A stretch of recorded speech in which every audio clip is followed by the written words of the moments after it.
دولت کدہ دیکھتے ہی دیکھتے ماتم کدہ بن گیا تھا۔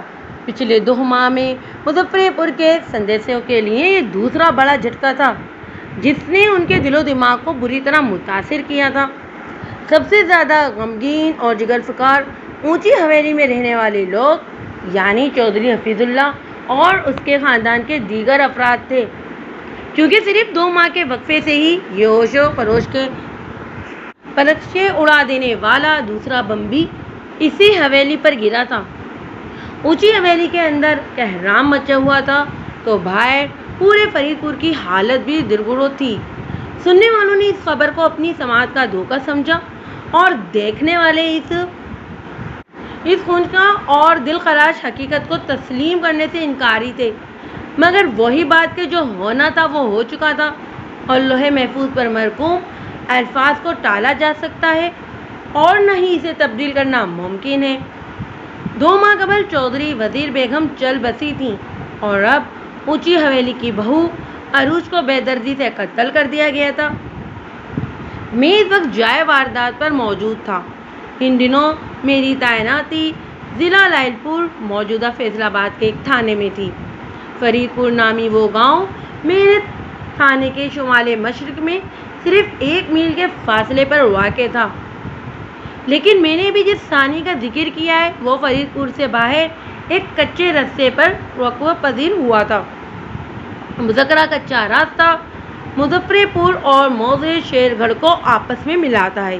یہ لگ بھگ 3 میل کی دوری تھی اور قتل کی وجہ سے یہ واردات کم و بیش اس کے وسط میں ہوئی تھی۔ مجھے جیسے ہی اس واقعے کی اطلاع ملی میں کانسٹیبل محمد ہاشم کے ساتھ موقع واردات پر پہنچ گیا تھا۔ اس وقت سہ پیر کے 4 بج رہے تھے۔ فروری کا مہینہ اپنا نصف سفر طے کر چکا تھا، لیکن ابھی تک فضا میں ٹھنڈک کا راج تھا۔ موسم پوری طرح کھلا نہیں تھا۔ بہرحال میں جائے وقوع کے معائنے میں مصروف ہو گیا۔ وہ تحرے قتل کی ایک لرزہ خیز واردات تھی۔ چودھری حفیظ اللہ کی بہو عروج کے بڑے بھائی مشتاق اور کوچوان اللہ دتا کو بڑی بے دردی سے موت کے گھاٹ اتار دیا گیا تھا۔ ابتدائی معلومات کے مطابق مشتاق اپنی بہن عروج کو لینے شیر گڑھ سے فرید پور آیا تھا۔ ایک رات اونچی حویلی میں گزارنے کے بعد اگلی صبح یعنی آج لگ بھگ 10 بجے وہ عروج کے ساتھ ایک ٹانگے میں بیٹھ کر اپنے گھر واقع شیر گڑھ کی جانب روانہ ہوا تھا۔ اونچی حویلی والے یہی سمجھ رہے تھے کہ وہ لوگ بخیر و عافیت اپنی منزل پر پہنچ گئے ہوں گے، لیکن اس وقت ان کا اطمینان غارت ہو گیا جب کھیتوں میں کام کرنے والے کرامت علی نامی ایک مزدور نے آ کر اس سنگین واردات کی اطلاع دی۔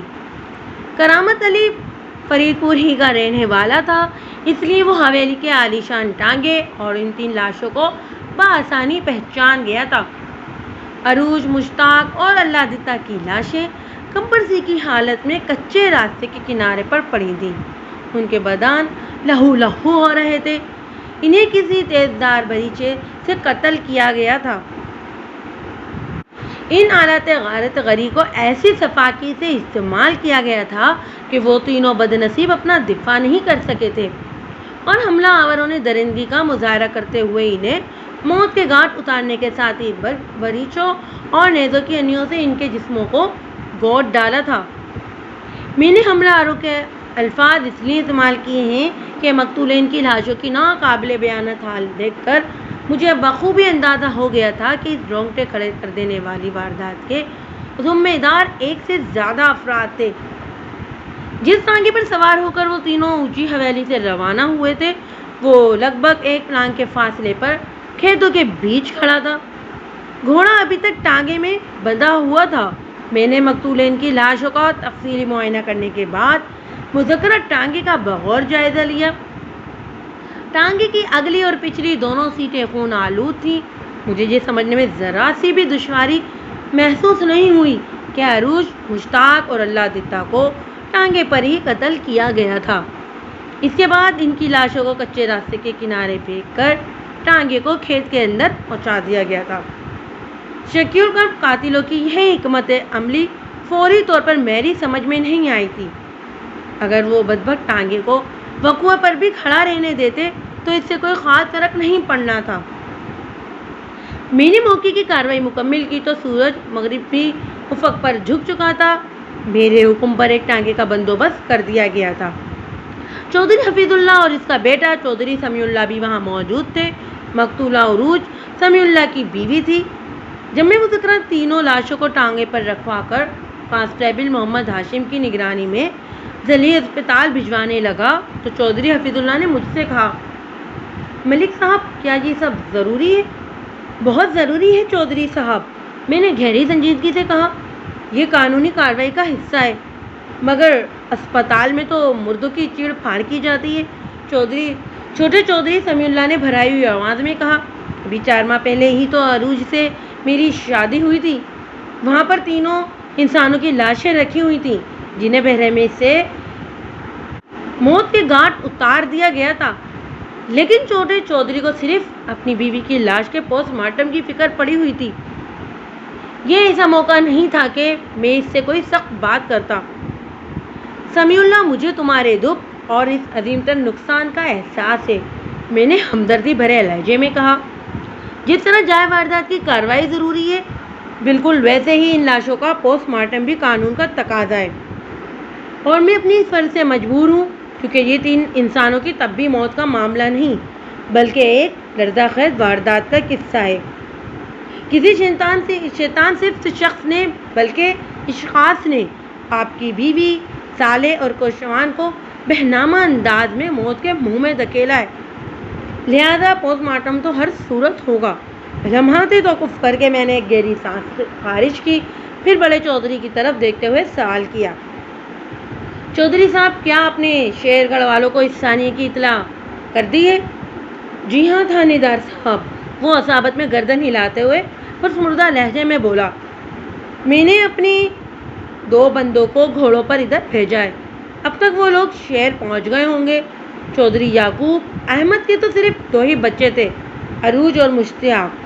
بولتے بولتے اس کی آواز رونت گئی تھی۔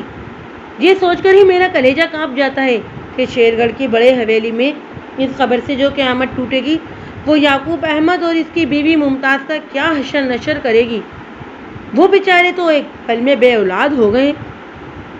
چودھری صاحب، میں نے حفیظ اللہ کو مخاطب کرتے ہوئے اپنائیت بھرے لہجے میں کہا، اس وقت اپنی اونچی حویلی میں آپ کی موجودگی زیادہ ضروری ہے۔ آپ دونوں باپ بیٹا گھر جائیں، میں یہاں کے معاملات کو نپٹانے کے بعد آپ کے پاس آتا ہوں، پھر اس ثانیے پر بیٹھ کر اطمینان سے بات کرتے ہیں۔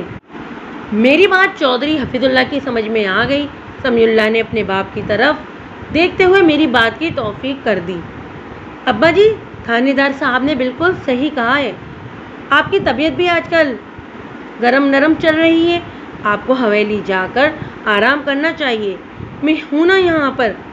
چودھری حفیظ اللہ اپنے نمک خواروں کی معیت میں اپنی اونچی حویلی کی جانب روانہ ہو گیا تو میں اپنے کام میں لگ گیا۔ سب سے پہلے میں نے کانسٹیبل ہاشم کو لاشوں کے ساتھ سرکاری اسپتال جانے کا حکم دیا، پھر وہاں پر موجود افراد سے پوچھ تاچھ کرنے سے پہلے میں نے چھوٹے چودھری سمیع اللہ سے پوچھا، چودھری صاحب آپ کی شادی کو صرف 4 ماہ ہوئے ہیں، اگر عروج کو شیر گڑھ جانا ہی تھا تو آپ کو اس کے ساتھ جانا چاہیے تھا، آپ نے اپنی بیوی کو اکیلے کیوں بھیج دیا؟ عروج اکیلی نہیں، اپنے بڑے بھائی مشتاق کے ساتھ گئی تھی تھانے دار صاحب، وہ وضاحت کرتے ہوئے بولا۔ مشتاق کل ہی یہاں آیا تھا، اس نے بتایا کہ عروج کے باپ یعنی میرے سسر چودھری یعقوب کو اپنی بیٹی کی بہت یاد آ رہی ہے، اس لیے ہفتہ 10 دن کے لیے عروج کو شیر گڑھ بھیج دیا جائے، آگے ویسے بھی الیکشن کا سیزن شروع ہونے والا ہے۔ چودھری یعقوب صاحب سیاست کے پرانے کھلاڑی ہیں اور انتخابات میں نہ صرف حصہ لینا بلکہ جیتنا بھی ان کی عادت ہے، اور اس عادت کو اپنا مان کہتے ہیں۔ وہ لمحے بھر کو تھما اور ایک بوجھل سانس خارج کرنے کے بعد بولا، مشتاق اپنی اکلوتی بہن عروج کو لینے ہی آیا تھا، میں گزشتہ روز سے بیمار ہوں، رات بھر تیز بخار ہو رہا ہے، اس کے ساتھ ہی مجھے موشن بھی ہو رہے تھے، تو میں ان لوگوں کے ساتھ شیر گڑھ جانا چاہتا تھا، لیکن ابا جی نے سختی سے منع کر دیا کہ میری طبیعت ٹھیک نہیں، لہٰذا مجھے گھر میں آرام کرنا چاہیے۔ مجھے کیا پتا تھا کہ ہم پر اتنی بڑی قیامت ٹوٹنے والی ہے۔ بات کے اختتام پر اس کی آواز بھیگ گئی۔ میں نے تسلی دینے والے انداز میں اس کے شانے پر ہاتھ رکھا، اور ٹھہرے ہوئے لہجے میں کہا، چودھری صاحب، ہونی کو تو کوئی نہیں ٹال سکتا، آپ کی زندگی باقی تھی، اس لیے قدرت نے آپ کی طبیعت خراب کر دی اور آپ ان کے ساتھ نہ جا سکے۔ مالک کے ہر کام میں کوئی نہ کوئی مصلحت پوشیدہ ہوتی ہے، تو یہ سمجھنا انسان کے بس کی بات نہیں۔ ہاں، آپ ٹھیک کہہ رہے ہیں تھانے دار صاحب، وہ آنکھوں میں اترنے والی نمی کو صاف کرتے ہوئے گلوگیر آواز میں بولا، اب تو مجھے ساری زندگی اسی دکھ اور پچھتاوے کے ساتھ جینا ہوگا۔ حوصلے سے کام لیں چودھری صاحب، میں نے تشکفی بھرے لہجے میں کہا اور دوسرے لوگوں کی جانب متوجہ ہو گیا۔ جائے وقوع کے لگ بھگ درجن بھر مزدور جمع تھے۔ میں نے ان میں سے 8-10 افراد سے پوچھ تاچھ کی، مگر کوئی بھی ایسی بات سامنے نہیں آئی جس کے ذریعے میں اس خونی واردات کے ذمہ داروں تک رسائی حاصل کر سکوں۔ حتیٰ کہ اونچی حویلی والوں کو بھی اس کھونج کا واقعے سے آگے کرنے والا کرامت علی بھی 3 انسانوں کے قاتلوں کے بارے میں کچھ نہیں جانتا تھا۔ تم نے کتنے بجے ان لاشوں کو کچے راستے کے کنارے پر پڑے دیکھا تھا؟ میں نے کرامت علی کے چہرے پر نگاہ جما کر سوال کیا۔ کرامت علی کھیتوں میں کام کرنے والا ایک مزدور پیشہ شخص تھا۔ اس کی عمر 40 کے آس پاس رہی ہوگی۔ وہ درمیانے قد اور سامنی رنگت کا مالک ایک دبلا پتلا سا انسان تھا۔ میں نے سب سے پہلے ٹانگے اور گھوڑے کو دیکھا تھا۔ تھانے دار صاحب، مجھے اس پر خاصی حیرت بھی ہوئی تھی کہ کس نے اس ٹانگے کو کھیتوں کے بیچ لا کر کیوں کھڑا کیا ہے۔ کرامت علی نے میرے سوال کے جواب میں بتایا، میں جب کھیتوں کی دوسری طرف کچے رستے کے قریب پہنچا تو میں نے 3 انسانوں کو مردہ حالت میں پڑے پایا۔ میں نے انہیں اور ٹانگے کو فوراً پہچان لیا۔ اس کے بعد میں بھاگتے ہوئے اونچی حویلی پہنچا تھا اور چھوٹے چودھری صاحب کو اس بارے میں سب کچھ بتا دیا۔ اگر آپ کو میری بات کا یقین نہ ہو تو آپ چھوٹے چودھری صاحب سے پوچھ لیں۔ بات کے اختتام پر چودھری سمیع اللہ نے اس کی طرف دیکھا۔ پریشان ہونے کی ضرورت نہیں ہے کرامت علی، میں نے تسلی آمیز انداز میں کہا، مجھے تم پر پورا بھروسہ ہے۔ تم اچھی طرح اپنے ذہن پر زور دے کر مجھے بتاؤ کہ جب تم اس طرف آ رہے تھے تو تم نے یہاں کوئی غیر معمولی نقل و حرکت دیکھی تھی؟ کیا دیکھی تھی؟ وہ الجھن زدہ لہجے میں بولا، میرا مطلب ہے، میں نے آسان الفاظ میں وضاحت کرتے ہوئے کہا، تم نے 2 یا 2 سے زیادہ لوگوں کو یہاں دیکھا تھا؟ ان کی کسی حرکت کو نوٹ کیا تھا؟ یہ جو 3 لوگ اپنی جان سے گئے ہیں، میں ان کی موت کے ذمہ داروں کی بات کر رہا ہوں۔ نہیں سرکار، میں نے کسی کو انہیں قتل کرتے نہیں دیکھا۔ وہ نفی میں گردن ہلاتے ہوئے بولا، میں تو کافی دور سے چلتا ہوا اس طرف آ رہا تھا۔ جب میں یہاں پہنچا تو میں نے ٹانگے اور 3 لاشوں کو دیکھا تھا۔ چھوٹے چودھری صاحب کی بیوی اور ان کے سالے اور کوچوان کو کسی نے بے دردی سے قتل کیا ہے۔ میں اس بارے میں کچھ نہیں جانتا۔ آپ چاہیں تو میں بڑی سے بڑی قسم اٹھانے کو بھی تیار ہوں۔ اس کی ضرورت نہیں، میں نے معطل انداز میں کہا، تم نے جو کچھ مجھے بتایا ہے مجھے اس پر پورا یقین ہے۔ اس کے چہرے پر اطمینان جھلکنے لگا۔ اس نے میرا شکریہ ادا کیا اور مجھے سلام کرنے کے بعد ایک طرف نکل گیا۔ اب جائے واردات پر میرا کوئی کام باقی نہیں رہا تھا۔ سورج غروب ہونے میں بھی چند منٹ رہ گئے تھے۔ میں نے چودھری حفیظ اللہ سے وعدہ کیا تھا کہ یہاں کا معاملہ نپٹانے کے بعد میں اس کے پاس آؤں گا۔ وعدے کے مطابق میں چودھری سمیع اللہ کی ہمراہی میں اونچی حویلی کی جانب روانہ ہو گیا۔ اونچی حویلی کی وجہ تسمیہ اس کی بلندی تھی۔ چودھری حفیظ اللہ کے آباء و اجداد نے مذکورہ حویلی کو عام گاؤں کی زمین سے کم و بیش 7 فٹ اونچا تعمیر کرایا تھا، اس لیے اسے اونچی حویلی کہا جاتا تھا۔ اس حکمت عملی کا سبب یقیناً خود کو گاؤں کے دیگر لوگوں سے ممتاز، برتر، اعلیٰ اور رفع ظاہر ثابت کرنا چاہتے تھے وہ لوگ۔ چودھری حفیظ اللہ کی کل 4 اولادیں تھیں، 3 بیٹیاں اور 1 بیٹا۔ سب سے بڑی بیٹی نائلہ کی عمر 35 سال تھی، اس سے چھوٹی ثمینہ 31 سال کی تھی، اس کے بعد صوفیہ کا نمبر جس کی عمر 27 سال تھی۔ ان تینوں بہنوں سے چھوٹا سمیع اللہ تھا جو لگ بھگ 25 سال کا تھا۔ چودھری حفیظ اللہ کی تمام اولادیں شادی شدہ تھیں۔ تینوں بیٹیاں اپنے گھروں میں خوش و خرم اور شاندار زندگی گزار رہی تھیں۔ زندگی تو سمیع اللہ کی بھی خوش و خرم اور شاندار گزر رہی تھی، لیکن اس اندوہناک واقعے نے اونچی حویلی کے اندر اور باہر موجود شخص کو دکھی کر ڈالا تھا، اور سب سے زیادہ بری حالت چھوٹے چودھری سمیع اللہ کی تھی۔ اس نے اپنی نویاتہ بیوی کو کھویا تھا، اور وہ بھی دل پاش اور جگر خراش حالت میں۔ جب میں اونچی حویلی کی 10 سیڑھیاں چڑھ کر اس عالیشان عمارت کے اندر پہنچا تو اندھیرا پھیلنا شروع ہو گیا تھا۔ مجھے ایک کشادہ سجے سجائے کمرے میں پہنچا دیا گیا۔ یہ اونچی حویلی کا ڈرائنگ روم تھا، جہاں پر کم از کم 50 افراد کے بیٹھنے کے لیے آرام دہ صوفے اور کرسیاں لگی ہوئی تھیں، جن کے سامنے میزیں بھی موجود تھیں۔ چھوٹا چودھری مجھے اس شانہ بیٹھک میں چھوڑ کر حویلی کے اندرونی حصے میں غائب ہو گیا تھا۔ چند منٹ کے بعد چودھری حفیظ اللہ میرے پاس آ گیا۔ رسمی الیکس تلک جائے واردات پر ہو چکی تھی، لہذا میں فوراً مقصد کی بات پر آ گیا۔ چودھری صاحب، میں نے اسے مخاطب کرتے ہوئے نرم لہجے میں پوچھا، آپ کی عمر اور تجربہ مجھ سے کہیں زیادہ ہے۔ میں نے موقع واردات پر جو مناظر دیکھے ہیں، ان سے میرے ذہن میں یہی ایک خیال آ رہا ہے، وہ یہ کہ ہم اس ثانیے کو کسی بھی صورت رہزنی اور لوٹ مار کے کھاتے میں نہیں ڈال سکتے۔ میں دعوے کے ساتھ کہہ سکتا ہوں کہ عروج، مشتاق اور کوشوان اللہ دتا کو قتل کرنے والے درندہ صرف حملہ آوروں نے باقاعدہ منصوبہ بندی کر کے قہر قتل کی یہ واردات انجام دی ہے۔ آپ اس بارے میں کیا کہیں گے؟ مجھے بھی ایسا ہی لگتا ہے ملک صاحب، وہ ایک بوجھل افسردہ سانس خارج کرتے ہوئے بولا۔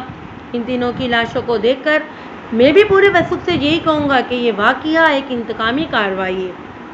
آپ نے میرا کام بڑی حد تک آسان کر دیا ہے چودھری صاحب، میں نے اس کے چہرے پر نگاہ جما کر کہا۔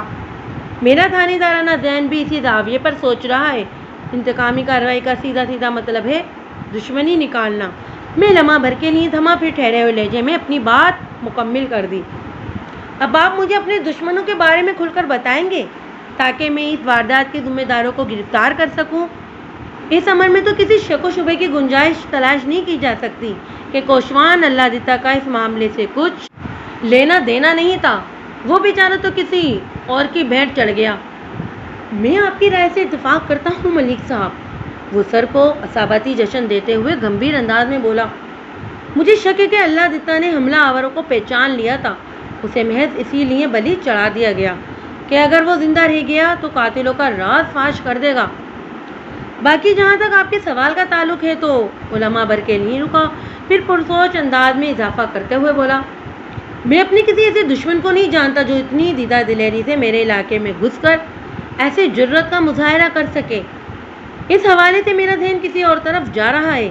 کس طرف چودھری صاحب؟ میں نے ترنت پوچھا۔ دیکھیے، ہم دونوں اس بات پر تو متفق ہیں کہ کوچوان بے قصور مارا گیا ہے، وہ گہری سنجیدگی سے بولا۔ باقی بچے وہ دونوں بہن بھائی، میرا مطلب ہے عروج اور مشتاق۔ یہ ٹھیک ہے کہ عروج میری بہو تھی، لیکن اس سے پہلے وہ مشتاق کی بہن بھی تھی، اور ان دونوں کا باپ یعنی چودھری یعقوب احمد ایک دشمنوار شخص ہے۔ الیکشن زیادہ دور نہیں ہے ملک صاحب، عین ممکن ہے یہ سازش چودھری یعقوب کے کسی سیاسی حریف نے بنی ہو۔ اس نے ایک ہی جھٹکے میں یعقوب احمد کو بے اولاد کر دیا، اور وہ بھی اس طرح کہ اس کے دونوں بچوں کی موت کا الزام مظفر پور پر آئے۔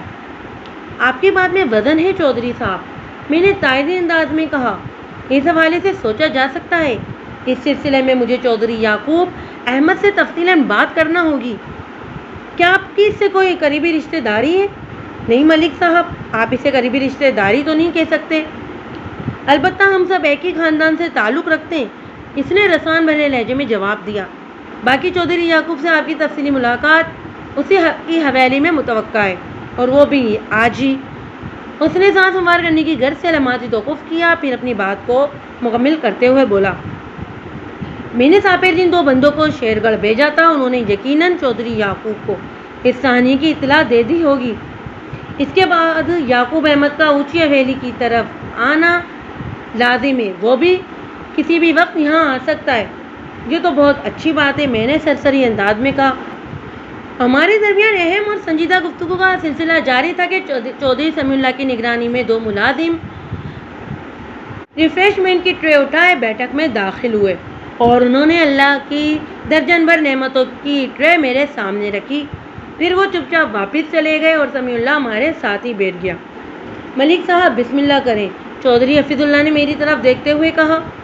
چودھری صاحب، آپ کی حویلی پر قیامت ٹوٹی ہوئی ہے، میں نے صاحب کو اسے کام لیتے ہوئے کہا۔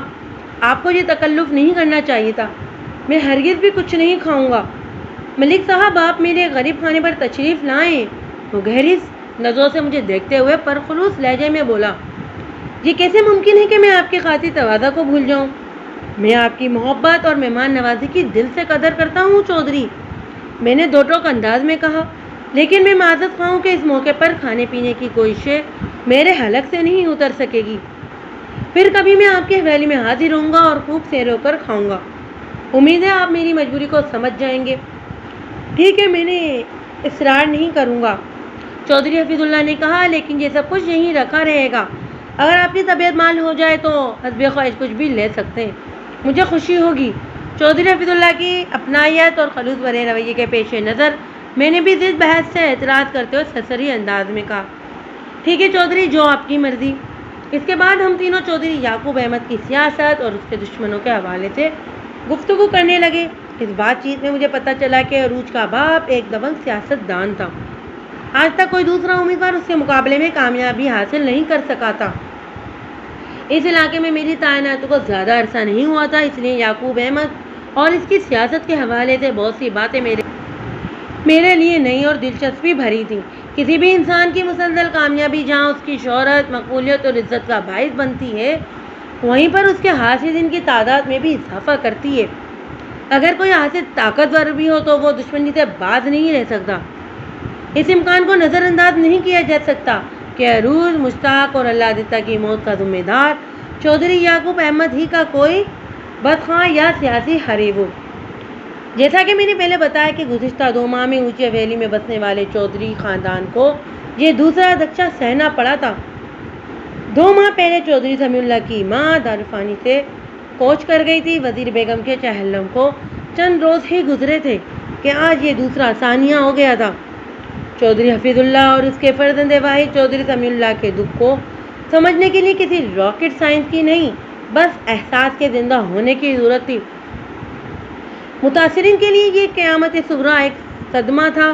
ہمارے درمیان ایک افسردہ ماحول میں گفتگو کا سلسلہ جاری تھا کہ ایک ملازمین نے وہاں آ کر چودھری حفیظ اللہ کو اطلاع دی، چودھری صاحب، نصیر اور منصور واپس آ گئے اور وہ فوراً آپ سے ملنا چاہتے ہیں۔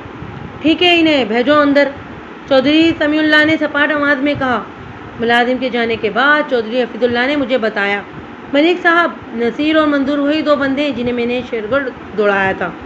اوہ اچھا، میں نے چونکتے ہوئے لہجے میں کہا، پھر پوچھا، اس ملازم کی بات سے تو یہی لگتا ہے کہ عروج اور مشتاق کا باپ یعقوب احمد نہیں آیا۔ سوئنا رب خیر کرے، چودھری حفیظ اللہ تصدیق بھرے لہجے میں بولا تھا۔ میرے دماغ میں برے برے خیال آ رہے ہیں ملک صاحب، اللہ رحم کرے گا، میں نے سرسری انداز میں کہا۔ 1 منٹ کے بعد نصیر اور منصور چودھری حفیظ اللہ کے روبرو کھڑے تھے۔ چودھری کے پوچھنے پر انہوں نے شیرگڑھ کا جو حال بیان کیا وہ اس حویلی کے غم میں عظیم اضافے کا موجب بنا تھا۔ اس سرسری خیز بیان کا خلاصہ کچھ اس طرح تھا، جب نصیر اور منصور نے شیرگڑھ کی بڑی حویلی میں پہنچ کر چودھری یعقوب احمد کو فرید پور والے ہولناک ثانی کے بارے میں بتایا تو حویلی میں موجود ہر شخص کے ہوش اڑ گئے تھے۔ مشتاق شادی شدہ تھا اور اس کی 3 سالہ ایک بیٹی تھی جس کا نام عابدہ تھا۔ عابدہ کا شعور بھی اتنا پختہ نہیں ہوا تھا کہ وہ اپنے باپ کی المناک موت کی اذیتناک شدت کو صحیح معنوں میں محسوس کر سکے، لیکن مشتاق کی بیوی عالیہ اس دلسوز خبر کو سنتے ہی زاروں قطار رونے لگی تھی۔ چودھری یعقوب احمد اور اس کی بیوی چودھرائن ممتاز بیوی کے دل و دماغ میں گویا دھماکے ہو رہے تھے۔ چودھری یعقوب کی سمجھ بوجھ نے کام کرنا چھوڑ دیا تھا۔ اس کے وہم و گمان میں بھی نہیں تھا کہ یوں اچانک وہ اپنے دونوں بچوں کو کھو بیٹھے گا۔ جب وہ کچھ سوچنے کے قابل ہوا تو اس نے فی الفور فرید پور جانے کا فیصلہ کر لیا۔ وہ نصیر اور منصور کے ساتھ اس طرف آنا چاہتا تھا۔ روانہ ہونے سے پہلے اس نے ایک ملازم کو بھیج کر اپنے چھوٹے بھائی اسحاق احمد کو بلا لیا۔ اسحاق احمد شیرگڑھی میں رہتا تھا، اس کی رہائش گاہ چھوٹی حویلی کہلاتی تھی۔ وہ شیرگڑھ سے نکلنے سے پہلے چودھری اسحاق احمد کو فرید پور والے ثانیے سے آگاہ کرنا ضروری سمجھتا تھا، مگر 13 فروری کا دن ان لوگوں کے لیے منحوس ثابت ہوا کہ ایک کے بعد ایک بری خبر ان پر وار ہو رہی تھی کہ وہ اپنے ہوش و حواس کو سلامت رکھنے میں بری طرح ناکام ہو چکے تھے۔ چودھری اسحاق احمد اپنے بڑے بھائی کے بلاوے پر چھوٹی حویلی سے حویلی پہنچا تو وہاں ایک دلخراش اور لرزاخیز خبر کے ساتھ چودھری اسحاق کے اکلوتے بیٹے اور لرزاخیز خبر کے چودھری اسحاق کے اکلوتے بیٹے 26 سالہ سلیم احمد کو کسی نے صفاقانہ انداز میں قتل کر کے اس کی لاشوں کو کھیتوں میں پھینک دیا تھا۔ یہ تم لوگ کیا بکواس کر رہے ہو؟ چھوٹے حفیظ اللہ نے قطع کلامی کرتے ہوئے عجیب سے لہجے میں پوچھا۔ سلیم تو بہت اچھا لڑکا ہے، اسے کیوں کوئی مارے گا؟ چودھری صاحب، ہم نے شیر گڑھ میں جو سنا اور جو دیکھا وہی آپ کو بتا رہے ہیں، نصیر نے لجاجت بھرے انداز میں کہا۔ یہ ایک ٹھوس حقیقت ہے کہ چودھری ساق احمد کے اکلوتے بیٹے سلیم کو کسی ظالم شخص نے بے دردی سے گلا گھونٹ کر موت کے گھاٹ اتار دیا تھا۔ اسی لیے چودھری یعقوب ہمارے ساتھ یہاں آنے کی بجائے تھانے گئے، منظور نے معطل انداز میں بتایا۔ انہوں نے ہم سے یہی کہا ہے کہ وہ تھانے میں سلیم کے قتل کی رپورٹ درج کرانے کے بعد یہاں آئیں گے۔ یہ کیا ہو گیا ہے ملک صاحب؟ چودھری حفیظ اللہ نے دونوں ہاتھوں سے اپنے سر کو تھامتے ہوئے درگئے لہجے میں بولا تھا۔ ان دونوں بھائیوں کی تو دنیا ہی اجڑ گئی، ایک ہی دن میں وہ اولاد جیسی نعمت سے ہاتھ دھو بیٹھے ہیں۔ اگر انسان بے اولاد ہو تو کسی نہ کسی طرح صبر آ ہی جاتا ہے۔ وہ دونوں بھائی تو اپنی جوان اولاد کو کھو کر بڑھاپے میں بے اولاد ہو گئے، جس صدمہ انہیں جینے دے گا اور نہ ہی مرنے۔ چودھری حفیظ اللہ کی آؤ بکا اور گزاری کے دوران میں چودھری سمیع اللہ کے خاموش اشارے پر نصیر اور منظور کو چپ چاپ وہاں سے کھسک لیے تھے اور میں بھی ایک جھٹکے سے اٹھ کھڑا ہوا تھا۔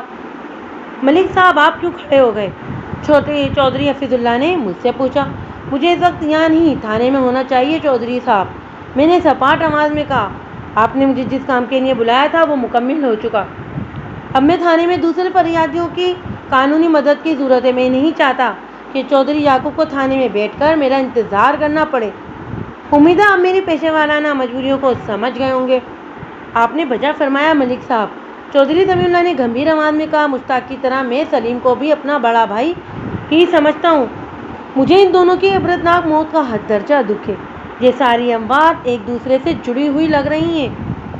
ان خونریز واقعات میں اول و آخر نقصان ہوا ہے شیر گھر کے چودھریوں کا۔ پھر وہ بھی میرا دیکھا دیکھی اٹھ کھڑا ہوا اور مجھ سے مخاطب ہوتے ہوئے مضبوط لہجے میں بولا۔ ملک صاحب، ابا جی کی طبیعت ٹھیک نہیں ہے، اس لیے میں آپ کے ساتھ چل رہا ہوں تاکہ چاچا یعقوب کو ایسا محسوس نہ ہو کہ مصیبت کی اس گھڑی میں وہ تنہا کھڑا ہے۔ بیٹا جی، میں اس تمہارے جذبے کو سلام کرتا ہوں، بڑے چودھری نے چھوٹے چودھری کی طرف دیکھتے ہوئے ستائشی انداز میں کہا۔ لیکن نقصان صرف شیر گڑھ کا ہی ہوا ہے اور عروج کے دردناک موت کے ساتھ ہی تمہارا گھر بھی تو اجڑا ہے۔ کیا یہ ہمارے لیے قیامت کی گھڑی نہیں ہے؟ پھر وہ مجھ سے مخاطب ہو کر بولا۔ ملک صاحب، مجھے اس بات کا ہمیشہ افسوس رہے گا کہ آپ میری حویلی میں تشریف لائے اور بغیر کچھ کھائے پیے رخصت ہو گئے۔ کاش میں جی جان سے آپ کی خاطرداری کر پاتا۔ مل بیٹھنے اور خاطرداری کے ہزاروں مواقع آئیں گے چودھری، میں نے اس سے الوداعی مصافحہ کرتے ہوئے کہا۔ آپ آرام کریں، میں کل کسی وقت آپ سے ملاقات کرنے آؤں گا۔ وہ ثابت میں سر ہلا کر رہ گیا۔ میں چودھری سمیع اللہ کے ساتھ ایک ٹانگے پر سوار مذکرہ ٹانگا میرے تھانے کی جانب بڑھنے لگا۔ وہ رات کے 8 بجے کا عمل تھا۔ میں اس وقت کانسٹیبل واحد حسین کے ساتھ موضوع چھوڑ گھر کے آخری کنارے پر واقع خواہ سے چند قدم آگے کھیتوں کے بیچ موجود تھا۔ فضا میں کھنکی نہیں بلکہ باقاعدہ ٹھنڈک کا راج تھا۔ فروری کا مہینہ آدھا گزر چکا تھا، لیکن موسم سرما کی رخصت کے امکانات ابھی ظاہر ہونا شروع نہیں ہوئے تھے۔ ہمارے چاروں طرف تاریکی نے بسیرا کر رکھا تھا، مگر میں اور دیگر لوگ کھیتوں کے جن حصے میں تھے وہ اچھا خاصا روشن تھا۔ لگ بھگ 2 درجن لائٹوں سے خارج ہونے والی روشنی نے ہمارے مخصوص ماحول کو مناسب انداز میں اجالا کر دیا تھا اور میں اس زرد اجالے میں سلیم احمد کی گردن کٹی لاش کو واضح طور پر دیکھ پا رہا تھا۔ سلیم کی عمر 26 سال بتائی جا رہی تھی۔ وہ بلا شبہ ایک گھمرو جوان تھا، اس لیے کہ اب اس کے لیے اس سال کا صیغہ استعمال کرنا تکنیکی اعتبار سے درست نہیں تھا۔ وہ ماضی کا ایک حصہ بن کر قصہ پارینہ کی حدود میں داخل ہو چکا تھا۔ کسی سنگدل شخص نے اس کا گلا کاٹ کر اسے بے دردی سے موت کے گھاٹ اتار دیا تھا۔ اس کا لباس، خصوصاً لباس کا بالائی حصہ، اس کے اپنے ہی خون میں لتھڑا ہوا تھا۔ کٹی ہوئی گردن سے خارج ہونے والے لہو نے اس کے لباس کو پوری طرح بھگو دیا تھا۔ وہ ایک انسانی قتل کی لرزہ خیز واردات تھی۔ شہرک بری طرح کٹ جانے کے بعد گردن کا متاثرہ مقام ورم کی آمیزگاہ بن چکا تھا۔ سلیم کی لاش کا منظر بلا شبہ رونگٹے کھڑے کر دینے والا تھا۔ میں نے اکڑو بیٹھ کر روشنی میں مذکرہ لاش کا تفصیلی معائنہ کیا تھا۔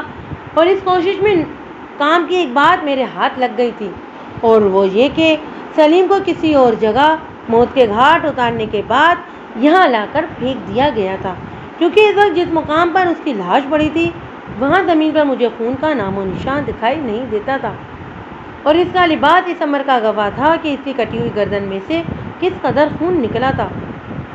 جب میں افراتفری کے عالم میں چودھری سمیع اللہ کے ساتھ تھانے پہنچا تو وہاں چودھری یعقوب احمد 2 افراد کے ساتھ پہلے سے موجود تھا۔ ہمارے درمیان نہایت ہی مختصر سنجیدہ بات چیت ہوئی اور ہم سب بالفور جائے وقوع کی سمت چل پڑے۔ اس سفر کے دوران میرے سمیع اللہ اور یعقوب احمد کے بیچ آج کے دن کی نحوست اور سنگینی کے حوالے سے کھل کر گفتگو ہوئی۔ بہرے کب میں اس واحد حسین کی مدد سے جائے وقوع کی ضروری کارروائی مکمل کر لی تو چودھری یعقوب نے مجھ سے کہا، ملک صاحب آپ میرے ساتھ بڑی حویلی چلیں، باقی کی باتیں وہیں بیٹھ کر کریں گے۔ ضرور، میں نے صحابت میں گردن ہلاتے ہوئے کہا، لیکن ایک آخری کام نپٹانے کے بعد۔ کون سا آخری کام؟ میں نے پوچھا۔ سلیم کی لاش کو فوری طور پر سرکاری اسپتال بھجوانا ہوگا، میں نے ٹھہرے ہوئے لہجے میں کہا۔ یہ تو شکر ادا کریں کہ موسم ٹھنڈا ہے، ورنہ ابھی تک اس لاش میں سے بدبو کے بھپکے اٹھنا شروع ہو چکے ہوتے۔ سلیم کا باپ چودھری اسحاق احمد بھی موقع پر موجود تھا۔ دونوں بھائیوں نے ایک ہی لمحے کے لیے ایک دوسرے کو دیکھا۔ ان کے چہروں کے تاثرات سے مجھے بجوبی اندازہ ہو گیا کہ میری بات اچھے سے ان کے بھیجوں میں بیٹھ گئی تھی۔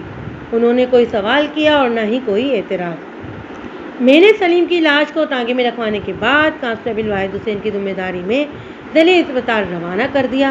واحد حسین کے علاوہ میں نے 2 بندوں کو بھی ٹانگے پر سوار کر دیا تھا تاکہ کانسٹیبل کو تنہائی کا احساس نہ ہو۔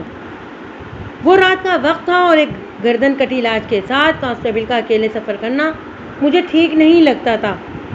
یہ تمام میں نے اپنی ہی سوچ کے پیش نظر کیا تھا۔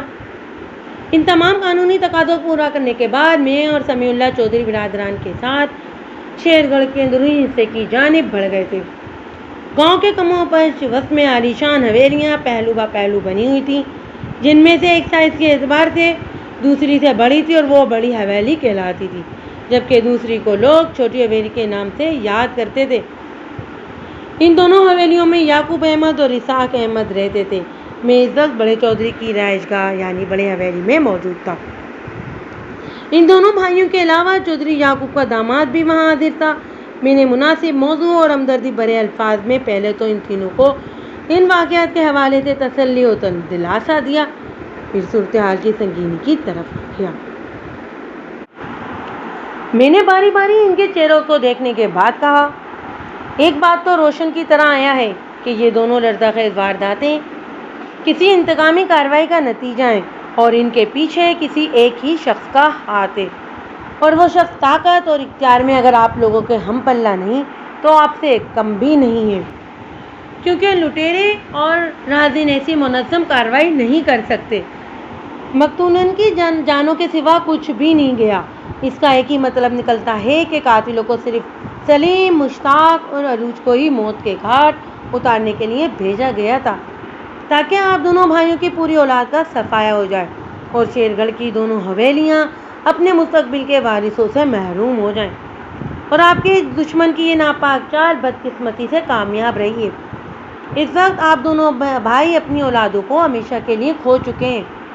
لمحاتی توقف کر کے میں نے ایک بوجھل سانس خارج کی اور پھر اپنے الفاظ میں اضافہ کیا، اگر میرا اندازہ غلط ہے تو آپ لوگ میری تصحیح کر دیں، لیکن اگر آپ میرے خیال سے اتفاق کرتے ہیں تو پھر آپ مجھے اپنے ان تمام دشمن کے بارے میں تفصیلاً آگاہ کریں تاکہ میں جلد از جلد ان تینوں انسانوں کی اموات کے حقیقی ذمہ داروں تک رسائی حاصل کر کے انہیں واقعی سزا دلوا سکوں۔ مجھے یقین ہے کہ آپ لوگ میری بات سمجھ گئے ہوں گے۔ ملک صاحب، سچی بات تو یہ ہے کہ اسحاق احمد سے کسی کی براہ راست کوئی دشمنی نہیں، چودھری یعقوب نے غم سے بوجھل آواز میں کہا۔ البتہ میرے لیے ایک سیاسی دشمن ضرور ہے۔ میں اللہ کے فضل سے ہمیشہ انتخابات کامیابی حاصل کرتا رہا ہوں، اور ظاہر ہے یہ بات بہت سے لوگوں کو اچھی نہیں لگتی۔ اس وقت بھی الیکشن کی روایتی سرگرمیاں شروع ہو چکی ہیں، اور اس بار میرے مقابلے میں ایک زمیندار احمد گوندل الیکشن لڑ رہا ہے۔ میرے پاس ایسا کوئی ثبوت نہیں ہے کہ میں دعوے سے کہہ سکوں کہ قتل و غارت کی ان واردات کا ذمہ دار احمد نواز ہے، لیکن ظاہری بات ہے ان حالت میں میرا دھیان سب سے پہلے اسی کی طرف جائے گا۔ میں آپ کی بات اچھی طرح سمجھ گیا ہوں چودھری صاحب، میں نے رسانیت بھرے لہجے میں کہا۔ مجھے اپنی تفتیش کے آغاز کے لیے ایک نام مل گیا ہے۔ میں آپ کے سیاسی حریف احمد نواز گویندل کو اچھی طریقے سے چیک کر لوں گا۔ اس کے علاوہ کوئی اہم بات آپ لوگوں کے علم میں ہو تو وہ آپ مجھے ضرور بتائیں تاکہ مجھے اپنے کام میں مدد مل سکے۔ چودھری اسحاق احمد نے اپنی جیب میں ہاتھ ڈال کر کرنسی کا ایک ٹکڑا برآمد کیا اور اسے میری طرف بڑھاتے ہوئے بولا، ہو سکتا ہے آپ اس نوٹ کے ذریعے ان صفا قاتلوں کا سراغ لانے میں کامیاب ہو جائیں۔ میں نے اس کرنسی کے نوٹ کے ٹکڑے کو اپنے ہاتھ میں لے کر اس کا معائنہ کیا۔ وہ 200 روپے کے مالیت کا نوٹ کا آدھا حصہ تھا، یعنی کہ نوٹ کو درمیان سے کاٹ کر 2 حصوں میں تقسیم کر دیا گیا تھا، جن میں سے ایک حصہ میرے ہاتھ میں تھا۔ میں نے مذکرہ 100 روپے کے نوٹ کو ذیل میں کاٹ کر لفظ اس لیے استعمال کیا ہے کہ کٹے اور پھٹے ہوئے نوٹ کی حالت میں نمایاں فرق ہوتا ہے، اور وہ فرق میری عقابی نگاہ سے چھپا نہیں رہ سکا تھا۔ نوٹ کے مقام علیحدگی پر کسی تیزدار قینچی یا چھری کے آثار واضح طور پر دیکھے جا سکتے تھے۔ اگر اس نوٹ کو پھاڑ کر 2 ٹکڑوں میں بانٹ دیا گیا ہوتا تو اس کی سطح اتنی ہموار اور شارپ نہ ہوتی۔ آپ کو 100 روپے والے نوٹ کا یہ ٹکڑا کہاں سے ملا؟ میں نے سرسراتی ہوئی آواز میں چودھری اسحاق سے پوچھا۔ یہ مجھے نہیں، فیقہ کو ملا ہے، ملک صاحب، چھوٹے چودھری نے مجھے بتایا۔ یہ وہی بندہ ہے جس نے حویلی آ کر ہمیں اس ثانی کی اطلاع دی تھی۔ 100 روپے کا یہ آدھا نوٹ سلیم کی لاش کے قریب ہی ایک پتھر کے نیچے اس طرح دبا کر رکھا گیا تھا کہ دیکھنے والے کی نظر اس پر پڑے۔ یہ کارستانی یقیناً اسی قاتل کی ہے جس نے آپ کے بیٹے سلیم کو دفنا کے قتل کیا ہے۔ میں نے نوٹ کے اس ٹکڑے کو الٹ پلٹ کر دیکھنے کے بعد پرسوچ انداز میں کہا، یہ ایک طرح سے اس طرح کا خفیہ پیغام ہے، میں نے بہت جلد اس پیغام کو سمجھ جاؤں گا۔ میں لمحے بھر کے لیے تھما، پھر مذکرہ نوٹ کے ٹکڑے کو اپنی جیب میں رکھنے کے بعد ان الفاظ میں اضافہ کر دیا، اندھیرے کے باعث میں جائے وقوع اور گرد و نواح کا تسلی بخش جائزہ نہیں لے سکا۔ آپ لوگوں سے میری استدعا ہے کہ اس طرف آپ لوگوں کے جانے پر پابندی عائد کر دیں۔ میں کل صبح اپنے بندوں کو یہاں بھیجوں گا، وہ گھوم پھر کر اچھی طرح موقع واردات کو کھنگالیں گے۔ عین ممکن ہے کہ اس نوٹ کے ٹکڑے کے علاوہ بھی کوئی اہم سراغ ہاتھ لگ جائے۔ ہم آپ کے حکم کی تعمیل کریں گے ملک صاحب، بڑے چودھری نے فوراً کہا۔ کیا آپ کو فرید پور والے واقعے سے 100 روپے والے نوٹ کا ٹکڑا ملا ہے؟ میرا مطلب ہے اس ٹکڑے کا دوسرا حصہ۔ نہیں چودھری، میں نے نفی میں گردن ہلاتے ہوئے جواب دیا۔ فرید پور والے جائے وقوع کی کارروائی کے وقت تو دن کی روشنی موجود تھی، لیکن کچے راستے کے آس پاس کھیتوں کے اندر ہمیں ایسی کوئی شے نہیں ملی۔ البتہ ان دونوں خونی وارداتوں میں کئی چیزوں میں گہری مماثلت پائی جاتی ہے۔ مثلاً کون سی چیزیں؟ چھوٹے چودھری نے سوال اٹھایا۔ فرید پور والی واردات میں عروج مشتاق اور کوشوان اللہ دتا کو ٹانگے پر ہی موت کے گھاٹ اتارا گیا تھا، ٹانگے کو کھیتوں کے اندر پہنچا دیا گیا تھا۔ میں نے نپے تلے الفاظ میں وضاحت کرتے ہوئے کہا، سلیم احمد کے ساتھ بھی کچھ ایسا ہی معاملہ ہوا ہے، یعنی اسے کسی ایسی جگہ قتل کرنے کے بعد اس کی گردن کٹی لاش کو کنویں کے نزدیک ہی پھینک دیا گیا تھا۔ کل میرے اسٹاف کے لوگ اس مقام کو ڈھونڈ نکالیں گے جہاں اسلم کی جان لی گئی ہے، انشاءاللہ۔ میں نے لمحاتی توقف کر کے ان تینوں چودھریوں کے چہروں پر غمزدہ کے بادلوں کا جائزہ لیا، پھر اپنی بات کو آگے بڑھاتے ہوئے کہا، فرید پور اور شیر گڑھ کے ثانیات کا کوئی عینی شاہد نہیں، اور نہ ہی کسی نے وقعات کے آس پاس کسی قسم کی مشکوک سرگرمی کو نوٹ کی۔ فرید پور والی لاشیں ایک کھیت مزدور کرامت علی نے دریافت کی اور سیدھا اونچی حویلی پہنچ کر اس ثانی کی اطلاع دی۔ کرامت علی ہی کی طرح کا کردار شیر گڑھ میں رہنے والے فیقہ تلی نے ادا کیا ہے۔ علاوہ ازیں ان دونوں لرزہ خیز وارداتوں میں تیز دھار برچوں، خنجروں اور نیزوں وغیرہ کا استعمال کیا گیا ہے، لیکن حملہ آور اتنے تجربہ کار اور پیشہ ور قاتل تھے کہ کہیں بھی آلۂ قتل کو چھوڑ کر نہیں گئے۔ یہ میں لمحہ موجود تک تفتیش کی بات کر رہا ہوں، ہو سکتا ہے کہ کل دن کی روشنی میں شیر گڑھ والے وقوع سے کوئی آلۂ قتل پولیس کے ہاتھ لگ جائے۔ اور سب سے اہم نکتہ، میں نے ڈرامائی انداز میں ایک طویل سانس خارج کی، پھر اپنی بات مکمل کرتے ہوئے بولا، ان دونوں وارداتوں میں ایک ہی خاندان کو ٹارگٹ کر کے ان کی آئندہ نسل کا خاتمہ کر دیا گیا ہے، جس سے صاف ظاہر ہوتا ہے کہ قاتلوں کا تعلق آپ ہی کے دشمنوں سے ہے۔ میں اپنی بات کہہ کر خاموش ہوا تو چودھری برادران گہری اور پرتفکر سوچوں میں ڈوب گئے۔ چودھری سمیم اللہ کے چہرے پر بھی ہر جگہ تپتی اور دکھ کی حکمرانی تھی۔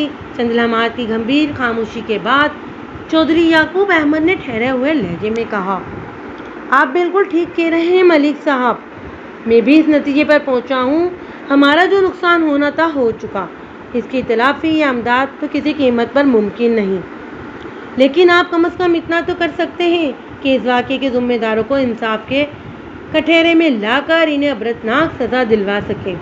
ان کی ہلکی سے ہلکی سزا بھی بھیانک موت کی صورت ہونا چاہیے، تاکہ ہمارے سینوں میں بھڑکتی ہوئی آگ کی تپش کس قدر کم ہو۔ یہ میرا آپ لوگوں سے وعدہ ہے کہ مجرم بہت جلد میرے تھانے کی حدود میں بند ہوں گے، میں نے پرعزم لہجے میں کہا۔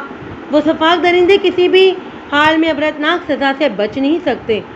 ان لوگوں نے میرا شکریہ ادا کیا اور میری انصاف کی قوی امید دلا کر وہاں سے واپس آ گیا۔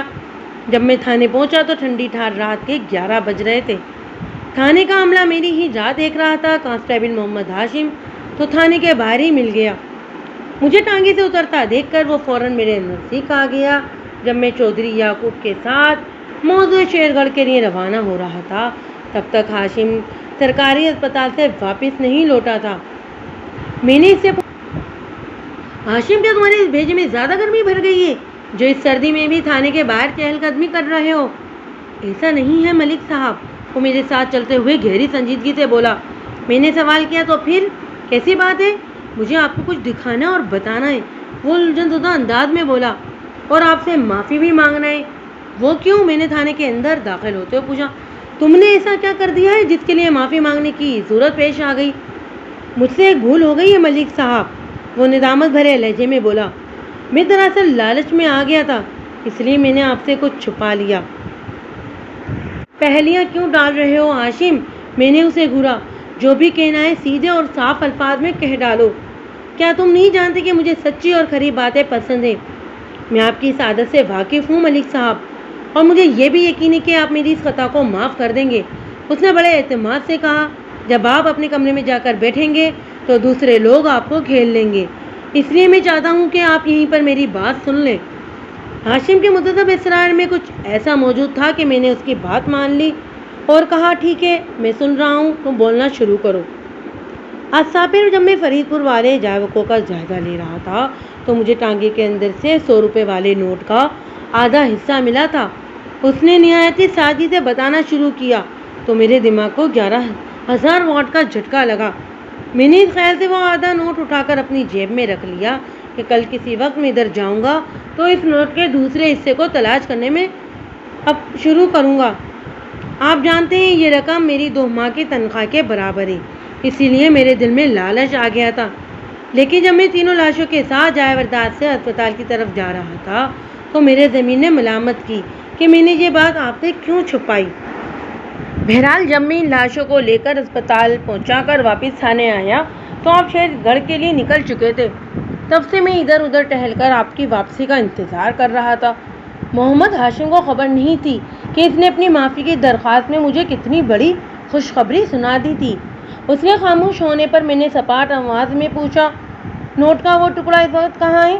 میرے پاس ہے جناب، وہ اپنی پتلون کی جیب میں ہاتھ ڈالتے ہوئے بولا۔ میں بھی اس آدھے نوٹ کو آپ کی خدمت میں پیش کر دیتا ہوں۔ آئندہ 15 سیکنڈ میں 100 روپے والے نوٹ کا وہ آدھا حصہ میرے ہاتھ میں آ چکا تھا جو آدھا نوٹ چودھری اسحاق نے بڑی حویلی میں مجھے دیا تھا۔ اس کا نمبر میری یادداشت میں محفوظ تھا۔ میں نے ہاشم کے دیے ہوئے آدھے نوٹ پر نگاہ ڈالی تو اس امر کی تصدیق ہو گئی، یہ دونوں ٹکڑے ایک ہی نوٹ سے تعلق رکھتے تھے۔ میں نے اس ٹکڑے کو بھی اپنی جیب کے اندر اس سے بچھڑے ہوئے ٹکڑے کے پاس پہنچانے کے بعد ہاشم کی طرف دیکھتے ہوئے پوچھا، میں تمہاری اس لالچ کو ایک بشیرہ کمزوری جان کر تمہیں دل سے معاف کرتا ہوں۔ مجھے خوشی ہے کہ تم نے اپنے ضمیر کی آواز پر دھیان دیا اور مجھے سب کچھ سچ سچ بتا دیا۔ یہ تمہیں ایک اچھا انسان ثابت کرتا ہے، وہ یقینی سے مجھے دیکھتے ہوئے دراری لہجے میں بولا۔ ملک صاحب، کیا آپ نے مجھے واقعی معاف کر دیا ہے؟ ہاں بالکل، میں نے دو ٹوک انداز میں جواب دیا اور گہری سنجیدگی سے کہا، اب تمہیں چند ایک باتوں کا خیال رکھنا ہے۔ وہ ہمتن گوش ہوتے ہوئے فدیانہ انداز میں بولا، آپ حکم کریں ملک صاحب۔ تم پچھلے 15 منٹ سے مجھے گھیرے کھڑے ہو، میں نے سمجھانے والے انداز میں کہا۔ تھانے میں موجود عملے کے دوسرے افراد کے ذہنوں میں یقیناً کھلبلی مچی ہوگی کہ آخر ہمارے درمیان کون سے راز و نیاز چل رہے ہیں۔ اپنے دماغ میں بٹھا لو کہ وہ راز و نیاز کچھ اس طرح کے ہیں۔ میں نے لمحاتی توقف کر کے ادھر ادھر دیکھا، پھر اپنے الفاظ میں اضافہ کر دیا، آج فرید پور والے وقوع سے تمہیں 100 روپے کا آدھا حصہ ملا ہے، جسے تم نے اپنی جیب میں رکھ لیا۔ پھر میں تو نے تمہیں لاشوں کے ساتھ اسپتال روانہ کر دیا اور تم مجھے اس آدھے نوٹ کے بارے میں بتانا بھول گئے۔ اس وقت تم نے بے حد معذرت کے ساتھ وہی آدھا نوٹ میرے حوالے کیا ہے۔ بس اتنی سی بات ہے۔ یہ سب تو 100% سچائی پر منوی ہے ملک صاحب، وہ حیرت بھرے لہجے میں بولا۔ بس آپ نے میری لالچ اور ضمیر کی ملامت کی اس کہانی کو یہاں سے نکال دیا ہے۔ تم بھی اپنے من میں سے لالچ کے جذبے کو نکال باہر کرو ہاشم، میں نے گہری سنجیدگی سے کہا۔ اس طرح ضمیر کو ملامت کرنے کی ضرورت پیش نہیں آئے گی اور تمہارا دل و دماغ ہر وقت امن و شانتی کا گوارا بنا رہے گا۔ وہ ممنونیت بھرے انداز میں بولا، ملک صاحب میں آپ کی سیکھ کو زندگی بھر یاد رکھوں گا۔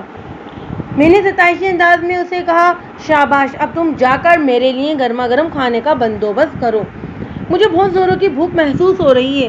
اور ہاں، میں نے لمحاتی توقف کر کے ان الفاظ میں اضافہ کیا، میرے کوارٹر کے اندر ایلومینیم کے ایک ڈبے میں گاجر کا باداموں کا حلوہ رکھا ہے، ذرا اسے بھی گرم کر لینا۔ اس وقت مجھے اضافی توانائی کی ضرورت ہے اور یہ حلوہ اس مقصد کے لیے بہترین ذریعہ ہے۔ میں چند منٹ کے اندر آپ کے حکم کی تعمیل کروں گا ملک صاحب، وہ توانا لہجے میں بولا۔ اس کے بعد میں اپنے کمرے میں آ گیا اور حوالدار بنی بخش ASI قادر علی کو بھی وہیں بلا لیا۔ فرید پور سے واپسی پر میری ان سے تفصیلی بات نہیں ہو سکی تھی، وہ دونوں میرے بعد اس تھانے میں سینئر تھے۔ میں نے نہایت مختصر الفاظ میں انہیں وقوع جات کی صورتحال سے آگاہ کرنے کے بعد 100 روپے والے کرنسی کے دونوں حصوں کو ان کے سامنے رکھتے ہوئے گمبھیر آواز میں سوال کیا، آپ لوگ قاتلوں کی اس پالیسی کے بارے میں کیا کہتے ہیں؟ ایک بات تو طے ہے ملک صاحب، حوالدار نے سوچ میں ڈوبے ہوئے لہجے میں کہا، یہ مجرم بہت مالدار ہیں، اس لیے 100 روپے والے نوٹ کو بے دردی سے پھاڑ کر ادھر ادھر پھینک گئے، ورنہ ان چوچلوں کی کوئی وجہ سمجھ میں نہیں آتی۔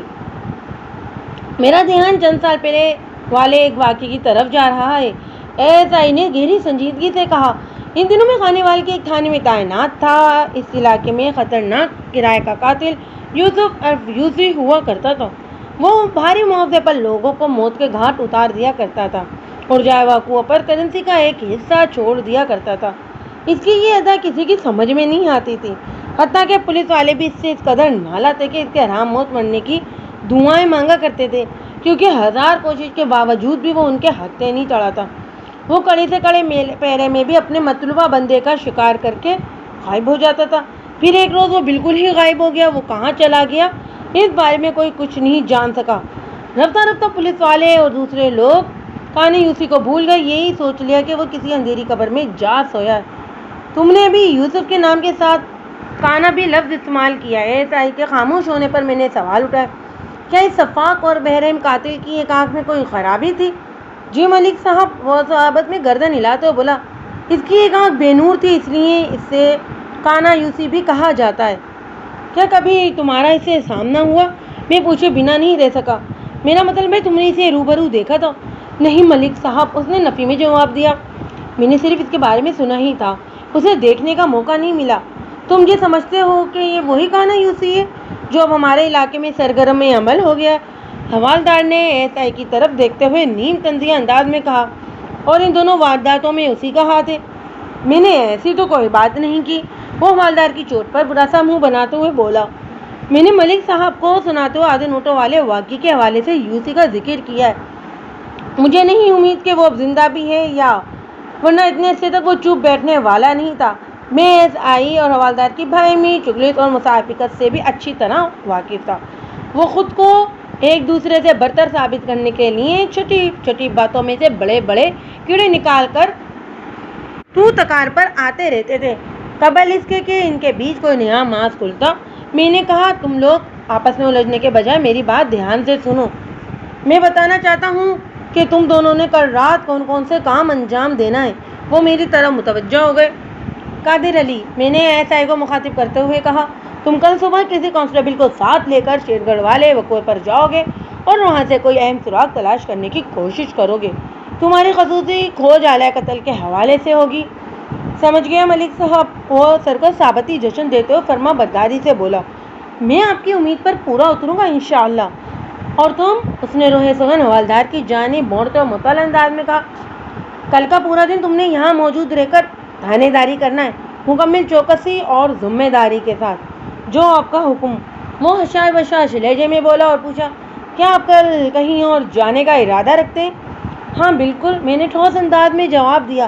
میں آپ لوگوں کو اس کیس کے تمام پہلوؤں سے مکمل طور پر آگاہ کر چکا ہوں۔ میں کل صبح ہند گودوالا جا رہا ہوں۔ چودھری یعقوب احمد کے سیاسی حریف احمد نواز گووندل کا انٹرویو کرنے۔ سردست ہمارے شک کے دائرے میں اس بندے کے سوا اور کوئی ہے بھی نہیں۔ ادھر میری بات ختم ہوئی، ادھر کانسٹیبل محمد ہاشم نے کمرے میں داخل ہو کر اطلاع دی، ملک صاحب میں نے آپ کے کوارٹر میں گرما گرم کھانا لگا دیا ہے، تم لوگ آرام کرو کیونکہ کل کا دن بہت لمبا ہونے والا ہے۔ شیرگڑھ اور فرید پور، جمال نگر اور مزدور کوٹ کی طرح پن گووندوالا بھی میرے تھانے کی حدود میں آتا تھا۔ یہ گاؤں شیرگڑھ سے مشرق میں لگ بھگ 8 میل کے فاصلے پر واقع تھا، جبکہ میرے تھانے سے اس کی سمت انتہائی شمال مغرب اور دوری کم و بیش 10 میل تھی۔ میں کانسٹیبل جاوید کی میز میں جب پن گووندوالا پہنچا تو دوپہر ہو چکی تھی اور میرا مطلوبہ بندہ احمد نواز گووندل کہیں جانے کے لیے پر توڑ رہا تھا۔ اس نے گرم جوشی سے میرا استقبال کیا، مجھے عزت و احترام کے ساتھ حویلی کے اندر لے گیا۔ رسمی الیکشن کے بعد میں نے اس سے پوچھا، گووندل صاحب کہاں جانے کی تیاری ہے؟ ملک صاحب آپ تو جانتے ہی ہیں کہ انتخابی مہم کا آغاز ہو چکا ہے، اور رسانیت بھرے لہجے میں بولا، اسی سلسلے میں آج کل کہیں نہ کہیں آنا جانا لگا رہتا ہے۔ ویسے اس وقت میرا مظفر شیرگڑھ جانے کا ارادہ تھا۔ مجھے پتہ چلا ہے کہ وہاں کے چودھری برادران کے ساتھ کوئی افسوسناک واقعہ پیش آ گیا ہے۔ میں ان دونوں بچوں کی المناک اموات کی تعزیت کے لیے وہاں جا رہا تھا۔ اس نے دانستہ یا نادانستہ چودھری یعقوب اور اس کے چھوٹے بھائی چودھری اسحاق کا نام نہیں لیا تھا۔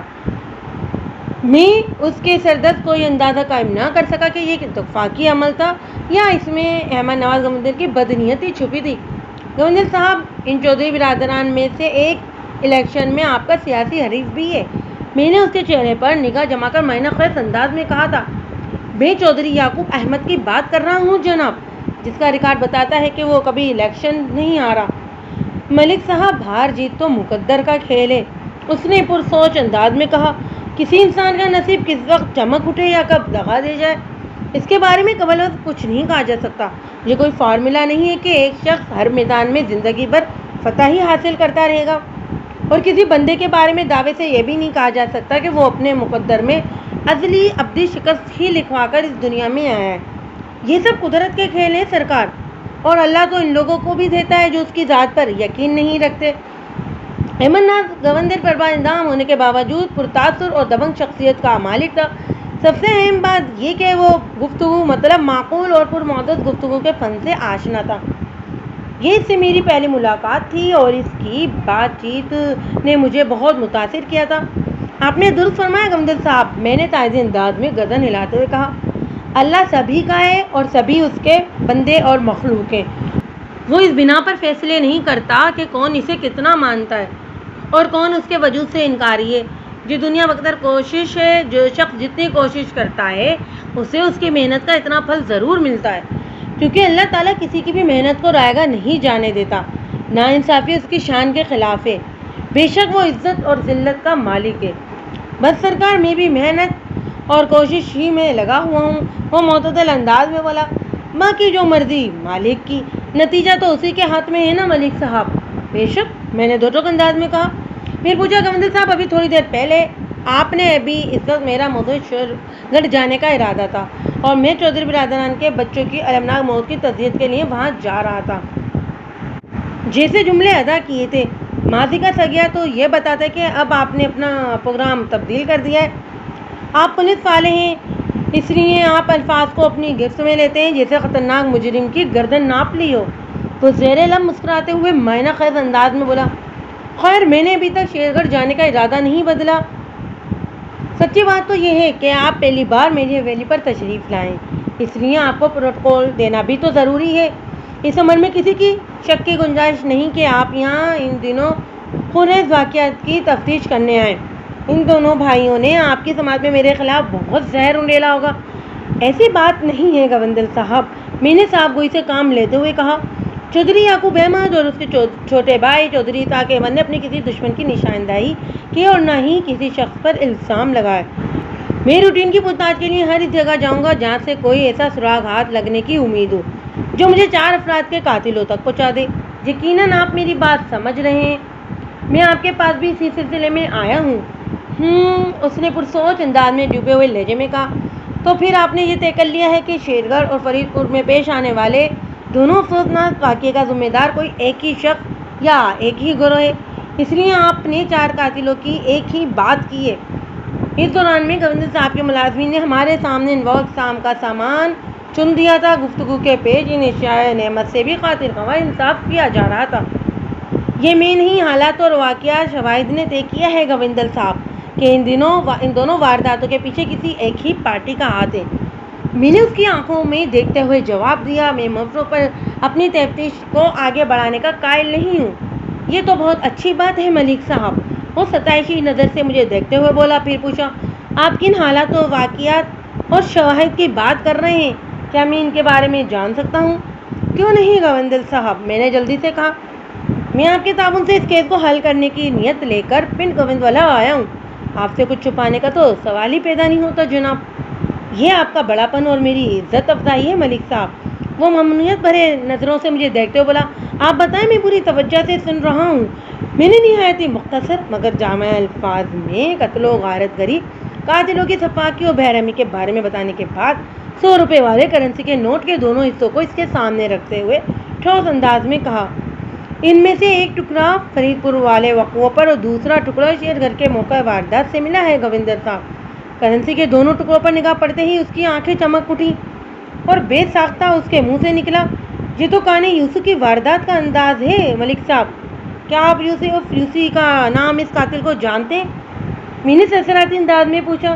صرف نام کی حد تک، اس نے پراعتماد لہجے میں جواب دیا۔ برسوں پہلے میں نے اس کا نام سنا تھا، خانے وال اور اس کے گرد و نواح میں اس کی بڑی دھوم تھی۔ وہ بھاری معاوضے لے کر لوگوں کو قتل کیا کرتا تھا، لیکن وہ تو کئی سال پہلے کہیں مر کھپ گیا۔ اب اگر اس کے انداز میں نوٹ کا آدھا حصہ جائے وقوع پر چھوڑ کر قتل و غارت گری شروع کر دی ہے تو میں ان خونشکا واقعات کے ذمہ دار یا ذمہ داران کے بارے میں کچھ نہیں جانتا جناب۔ احمد نواز گوندل کے چہرے کے تاثرات اور لب و لہجے سے موجود اعتماد کو دیکھتے ہوئے میرا پیشہ ورانہ تجربہ یہ بتاتا ہے کہ قتل کی حالیہ وارداتوں میں اس کا کوئی ہاتھ ہے اور نہ ہی وہ اس حوالے سے کسی قسم کی معلومات رکھتا ہے۔ ٹھیک ہو گیا گوندل صاحب، میں نے اس کی آنکھوں میں دیکھتے ہوئے معطل انداز میں کہا، لیکن آپ اس سلسلے میں میری رہنمائی فرما سکتے ہیں؟ شیر گڑھ کے چودھریوں سے 1000 اختلاف اور سیاسی رنجیشوں کے باوجود میری طرح آپ کی بھی یہی خواہش ہوگی کہ 4 افراد کی اذیت ناک اموات کے ذمہ داروں کو کڑی سے کڑی سزا ملے۔ میں غلط تو نہیں کہہ رہا نا؟ بالکل نہیں جناب، آپ 16 آنے درست فرما رہے ہیں، وہ ٹھہرے ہوئے لہجے میں بولا۔ یہ کوئی معمولی واقعات نہیں ہے، میں آپ کی آسانی کے لیے چند اشارے دے سکتا ہوں۔ اگر آپ نے تھانے دارانہ سراغ رساں دماغ استعمال کیا تو بعد سہولت کسی کار آمد نتیجے تک پہنچ جائیں گے، اتنا تو مجھے یقین ہے۔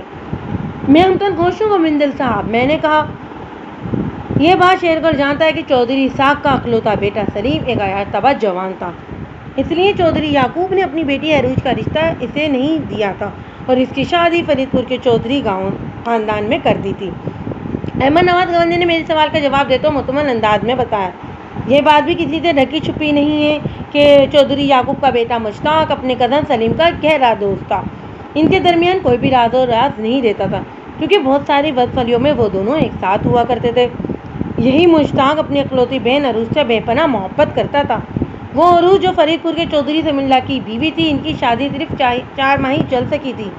یہاں تک بتانے کے بعد وہ یکلخت خاموش ہو گیا۔ چند لمحات کے بعد میں نے ادراری لہجے میں پوچھا، تو اس سے کیا سمجھ میں آتا ہے؟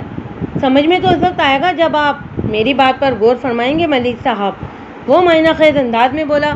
اگر آپ نے ان 4 کرداروں پر توجہ دی تو بہت جلد اس کیس کے معمے کو حل کرنے میں کامیاب ہو جائیں گے۔ اگر آپ نے جن 4 کرداروں کا ذکر کیا ہے ان میں سے 3 سلیم احمد، مشتاق احمد اور عروج سمیع اللہ تو لقمہ اجل بن چکے ہیں۔ میں نے الجھن زدہ نظروں سے اس کی طرف دیکھا، لیکن 14 کردار ابھی وقت حیات ہے۔ ملک صاحب، وہ معنی خیز انداز میں ذرا جھک کر بولا، اور اس کا نام قتل ہونے والے کردار کے ساتھ نتی بھی ہے، جیسا کہ ابھی آپ نے میرے سامنے عروج سمیع اللہ کا نام لیا ہے۔ آپ کے ان 2 معنی اور سنسنی خیز اشارے سے میری سمجھ میں یہی آیا ہے کہ میں نے مطول انداز میں کہا، اگر میں اپنی تفتیش فرید پور کی اونچی حویلی تک محدود کر دوں تو کامیابی کے امکانات روشن ہیں۔ میں ایسا سمجھتا ہوں، باقی اللہ بہتر جانتا ہے ملک صاحب۔ اس نے عام سے لہجے میں کہا، ویسے میں ہر حال میں آپ کی سرگروہی کے لیے دعا خواہ ہوں۔ آپ کے اس خلوص اور اپنائیت کے لیے میں دل سے مشکور ہوں گووندل صاحب۔ میں نے کھڑے ہوتے ہوئے کہا، انشاءاللہ بہت جلد ملاقات ہوگی، انشاءاللہ۔ وہ توانا لہجے میں بولا، اگر مجھے شیر گڑھ کی طرف نہیں جانا ہوتا تو میں آپ کو شام تک ضرور یہاں روک لیتا۔ بہت شکریہ گووندل صاحب۔ میں نے اس سے الوداع مضافہ کیا اور حویلی سے نکل آیا۔ احمد نواز گووندل نے اشاروں کنائیوں میں بہت کچھ کہہ دیا تھا۔ واپسی کے سفر کے دوران میں اس کی معنی خیز باتوں کے بارے میں سوچتا رہا۔ مجھے مسلسل خاموشی اور کسی گھمرتا سوچ میں ڈوبا دیکھ کر کانسٹیبل جاوید نے کہا، ملک صاحب، میں نے جیسا سوچا تھا اس کے بالکل الٹ پایا ہے۔ میں نے چونک کر اس کی طرف دیکھا اور پوچھا، جاوید، تم نے ایسا کیا سوچ لیا؟ میرا خیال تھا کہ آپ گووندل صاحب کو گرفتار کر کے اپنے ساتھ لے آئیں گے۔ وہ مایوس بھرے لہجے میں بولا، لیکن آپ نے تو اس سے بڑے دوستانہ انداز میں پوچھ گچھ کی ہے۔ میری ایک بات کو اچھی طرح ذہن نشین کر لو جاوید، میں نے گہری سنجیدگی سے کہا، قانون ہر چھوٹے بڑے، طاقتور کمزور، اعلیٰ و ادنا کے ساتھ مساوات کا حکم دیتا ہے، اس لیے کہ قانون کی نظر میں تمام انسانوں کے حقوق اور فرائض مساوی ہیں، اور قانون کا تقاضا ہے کہ بغیر ٹھوس ثبوت کے محض شک کی بنیاد پر کسی کو گرفتار نہیں کیا جائے۔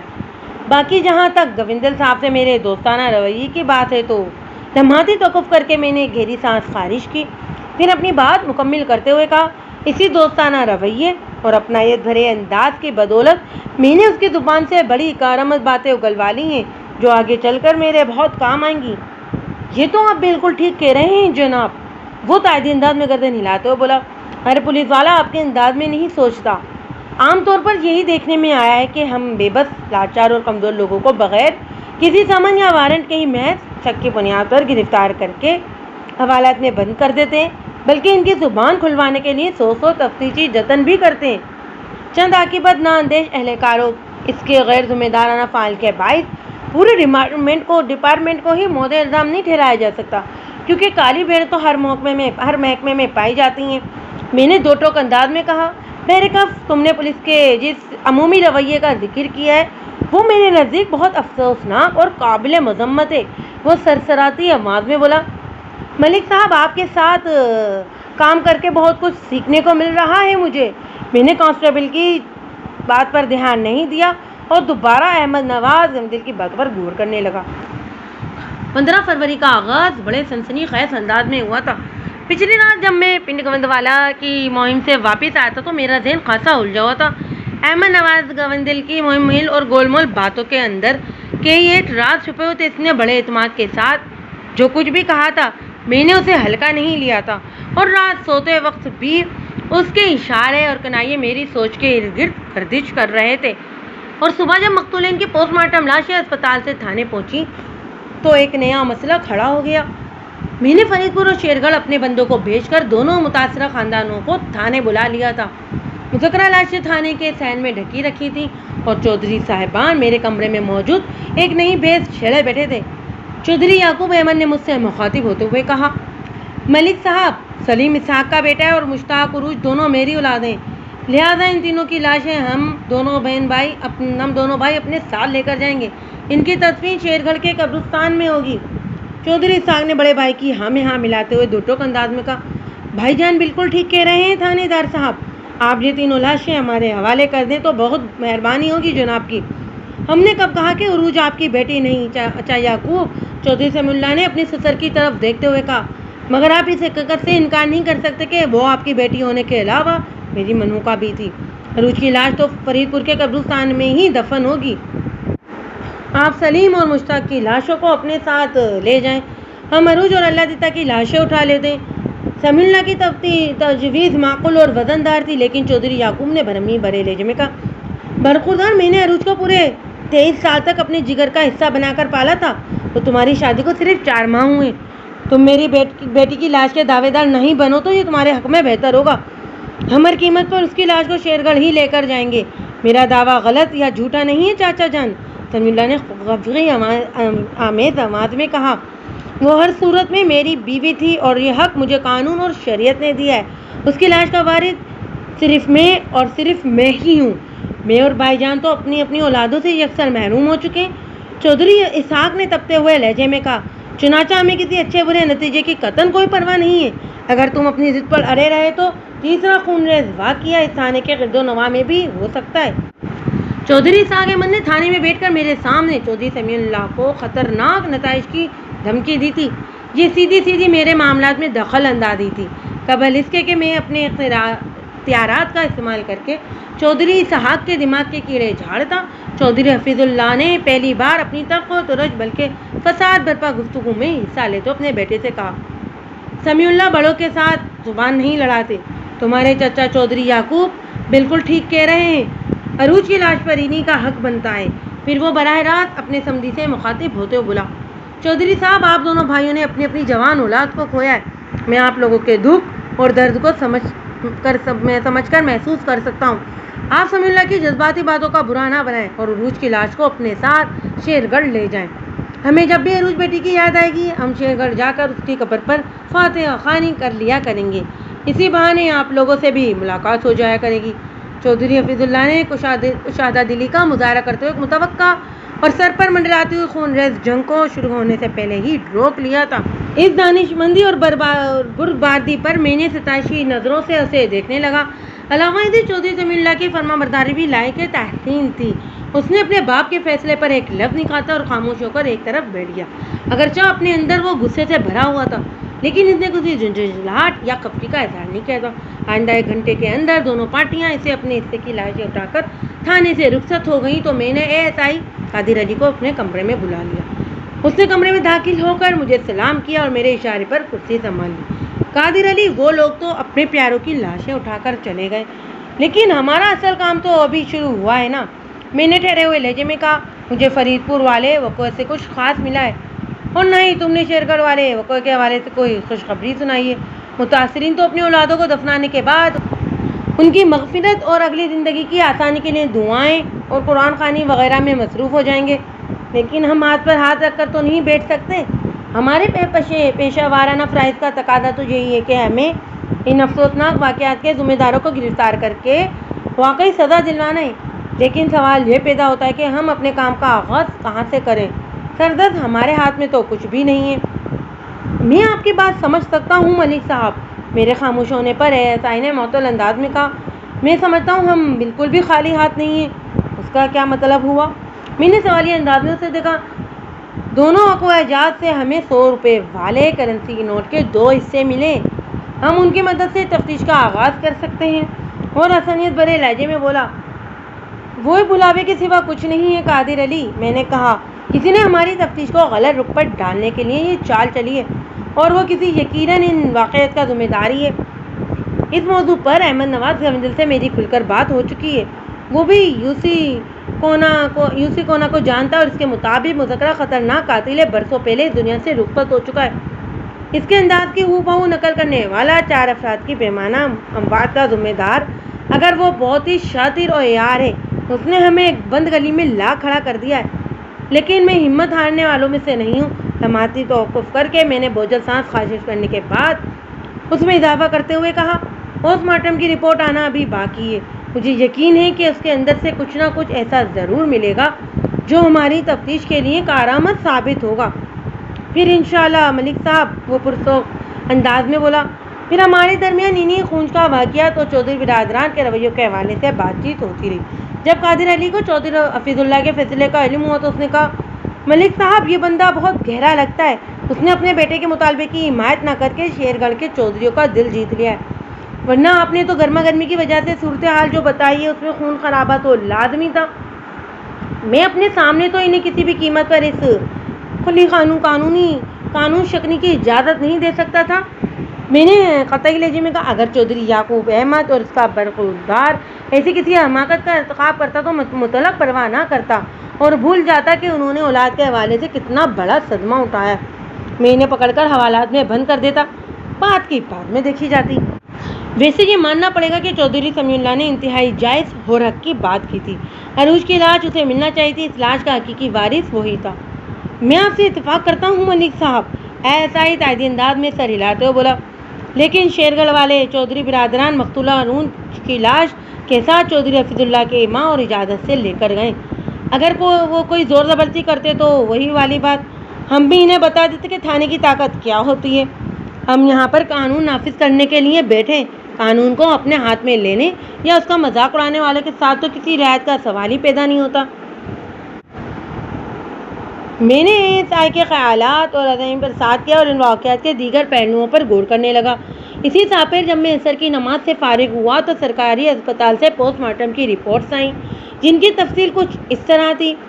شیرگڑھ والے وقوعے کے مطابق مقتول سلیم احمد کی موت 13 فروری کی ساپیر 3 بجے سے 4 بجے کے درمیان واقع ہوئی تھی اور اسے کسی تیزدار آلے کی مدد سے گلا کاٹ کر فنا کر کے گاڑ دیا گیا تھا۔ کیمیکل ایگزامنر کی رپورٹ میں اس بات کی نشاندہی کی گئی تھی کہ اسے دنیا سے رخصت ہوتے وقت اس نے شراب کی بھاری مقدار اپنے معدے میں اتار رکھی تھی۔ گویا احمد نواز غمدل کی بات مقتول کے بارے میں بالکل غلط نہیں تھی۔ مرحوم بہت ساری ادوات بدکاری کا حامل تھا۔ فرید پور والے وقوع سے ملنے والی تینوں لاشوں کے وقت موت میں بمشکل 5 سے 10 منٹ کی کم و بیشی تھی۔ مجموعی طور پر عروج، مشتاق اور اللہ نے 13 فروری کی صبح 10 سے 12 بجے کے درمیان اس دنیا کو خیر بات کہا تھا۔ پوسٹ مارٹم رپورٹ کے ساتھ ہی ان کے لیبارٹری ٹیسٹ وغیرہ کے تجزیے بھی کیے گئے تھے۔ مشتاق اور اللہ کی ٹیسٹ رپورٹ میں تو مجھے کچھ خاص نظر نہیں آیا، لیکن عروج کی لیبارٹری رپورٹ دیکھ کر میرے ذہن میں روشنی کا ایک جھماکہ ہوا اور میں چکرا کے رہ گیا۔ مذکرہ رپورٹ میں میرے ہوش اڑا دینے والی صرف ایک لائن تھی، عروج 3 ماہ کی حاملہ تھی۔ گزشتہ روز میں چودھری سمیع اللہ سے میری کئی بار بات ہوئی تھی، لیکن اس نے ایک مرتبہ بھی مجھے عروج کی پریگنینسی کے بارے میں نہیں بتایا تھا۔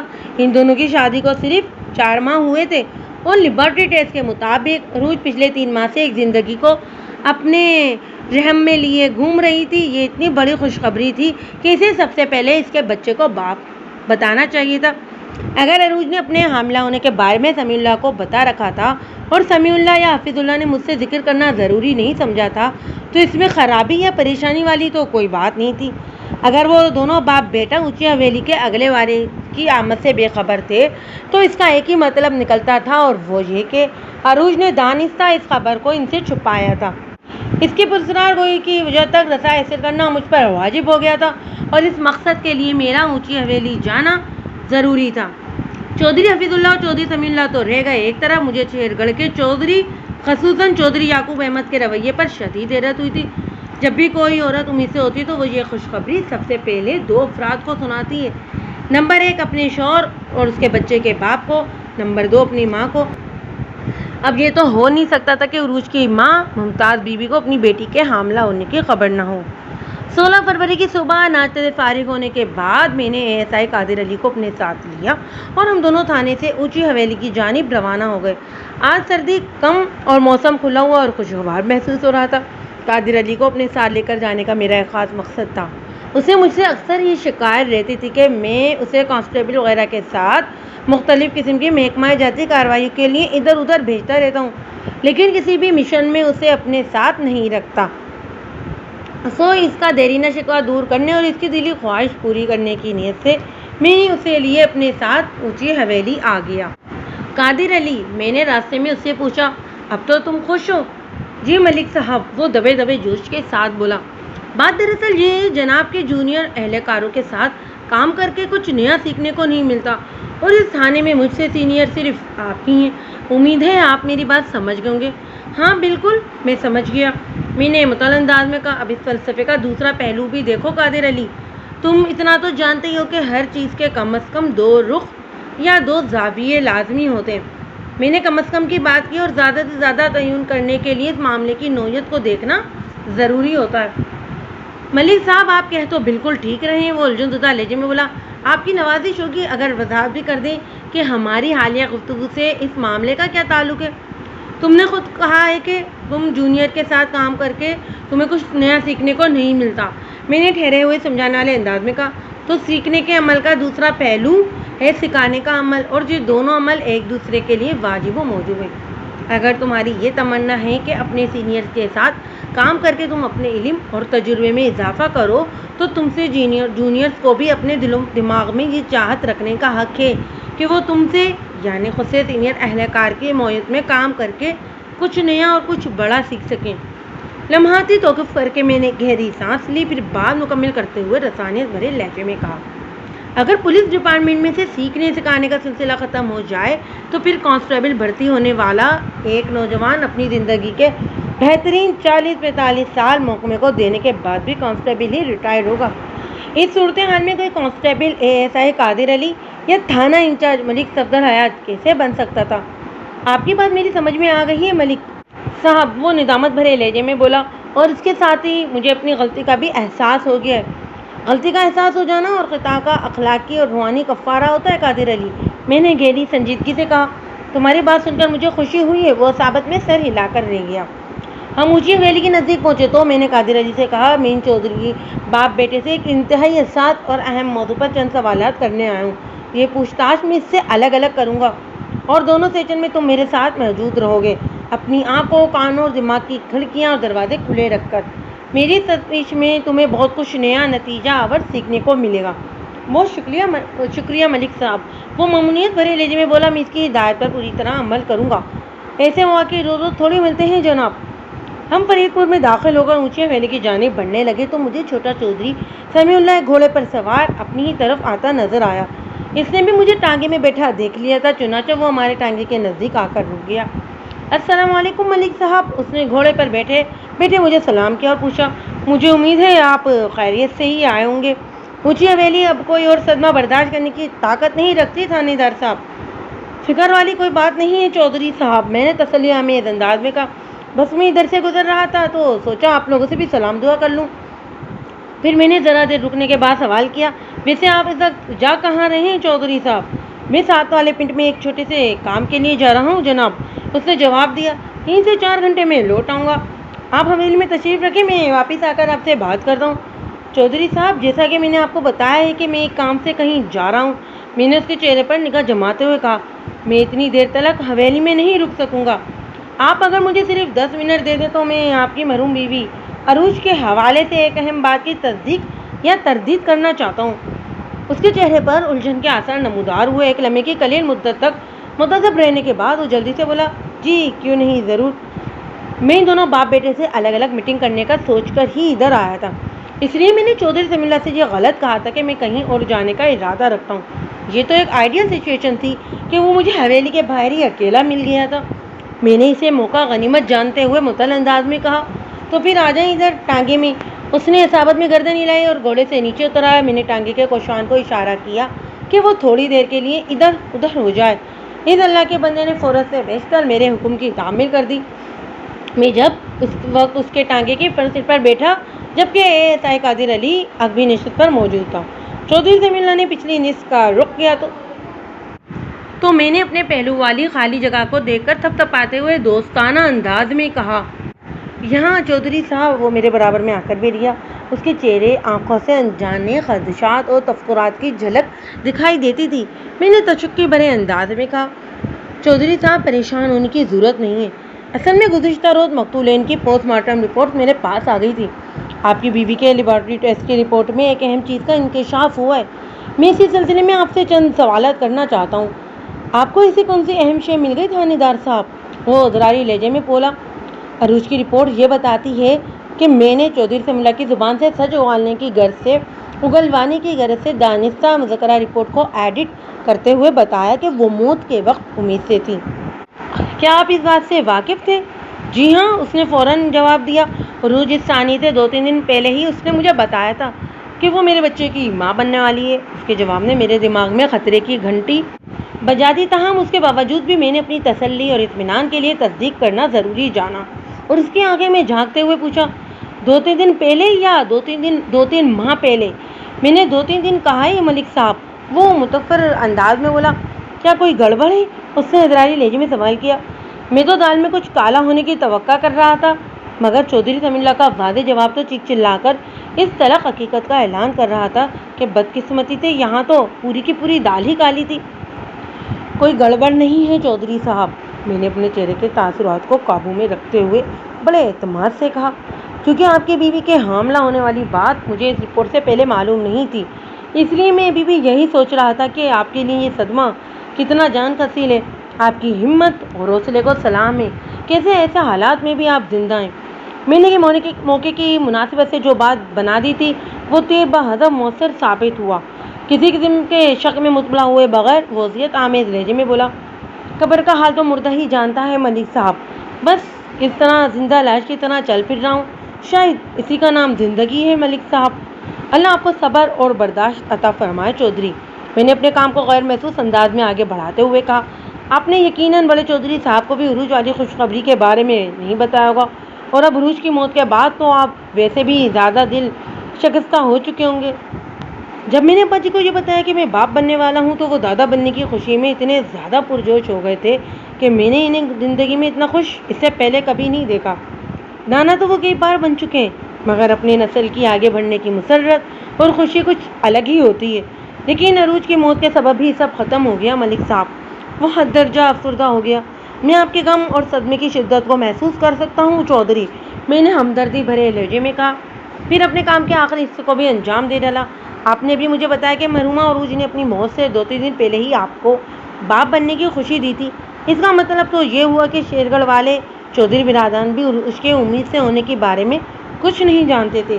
جی بالکل، وہ قطعی لہجے میں بولا، اگر عروج 13 تاریخ کو صحیح سلامت شیرگڑھ پہنچ جاتی تو پھر یہ خبر وہاں پہنچ جانا تھی، مگر قدرت سے لڑنا کسی انسان کے بس کی بات نہیں ملک صاحب۔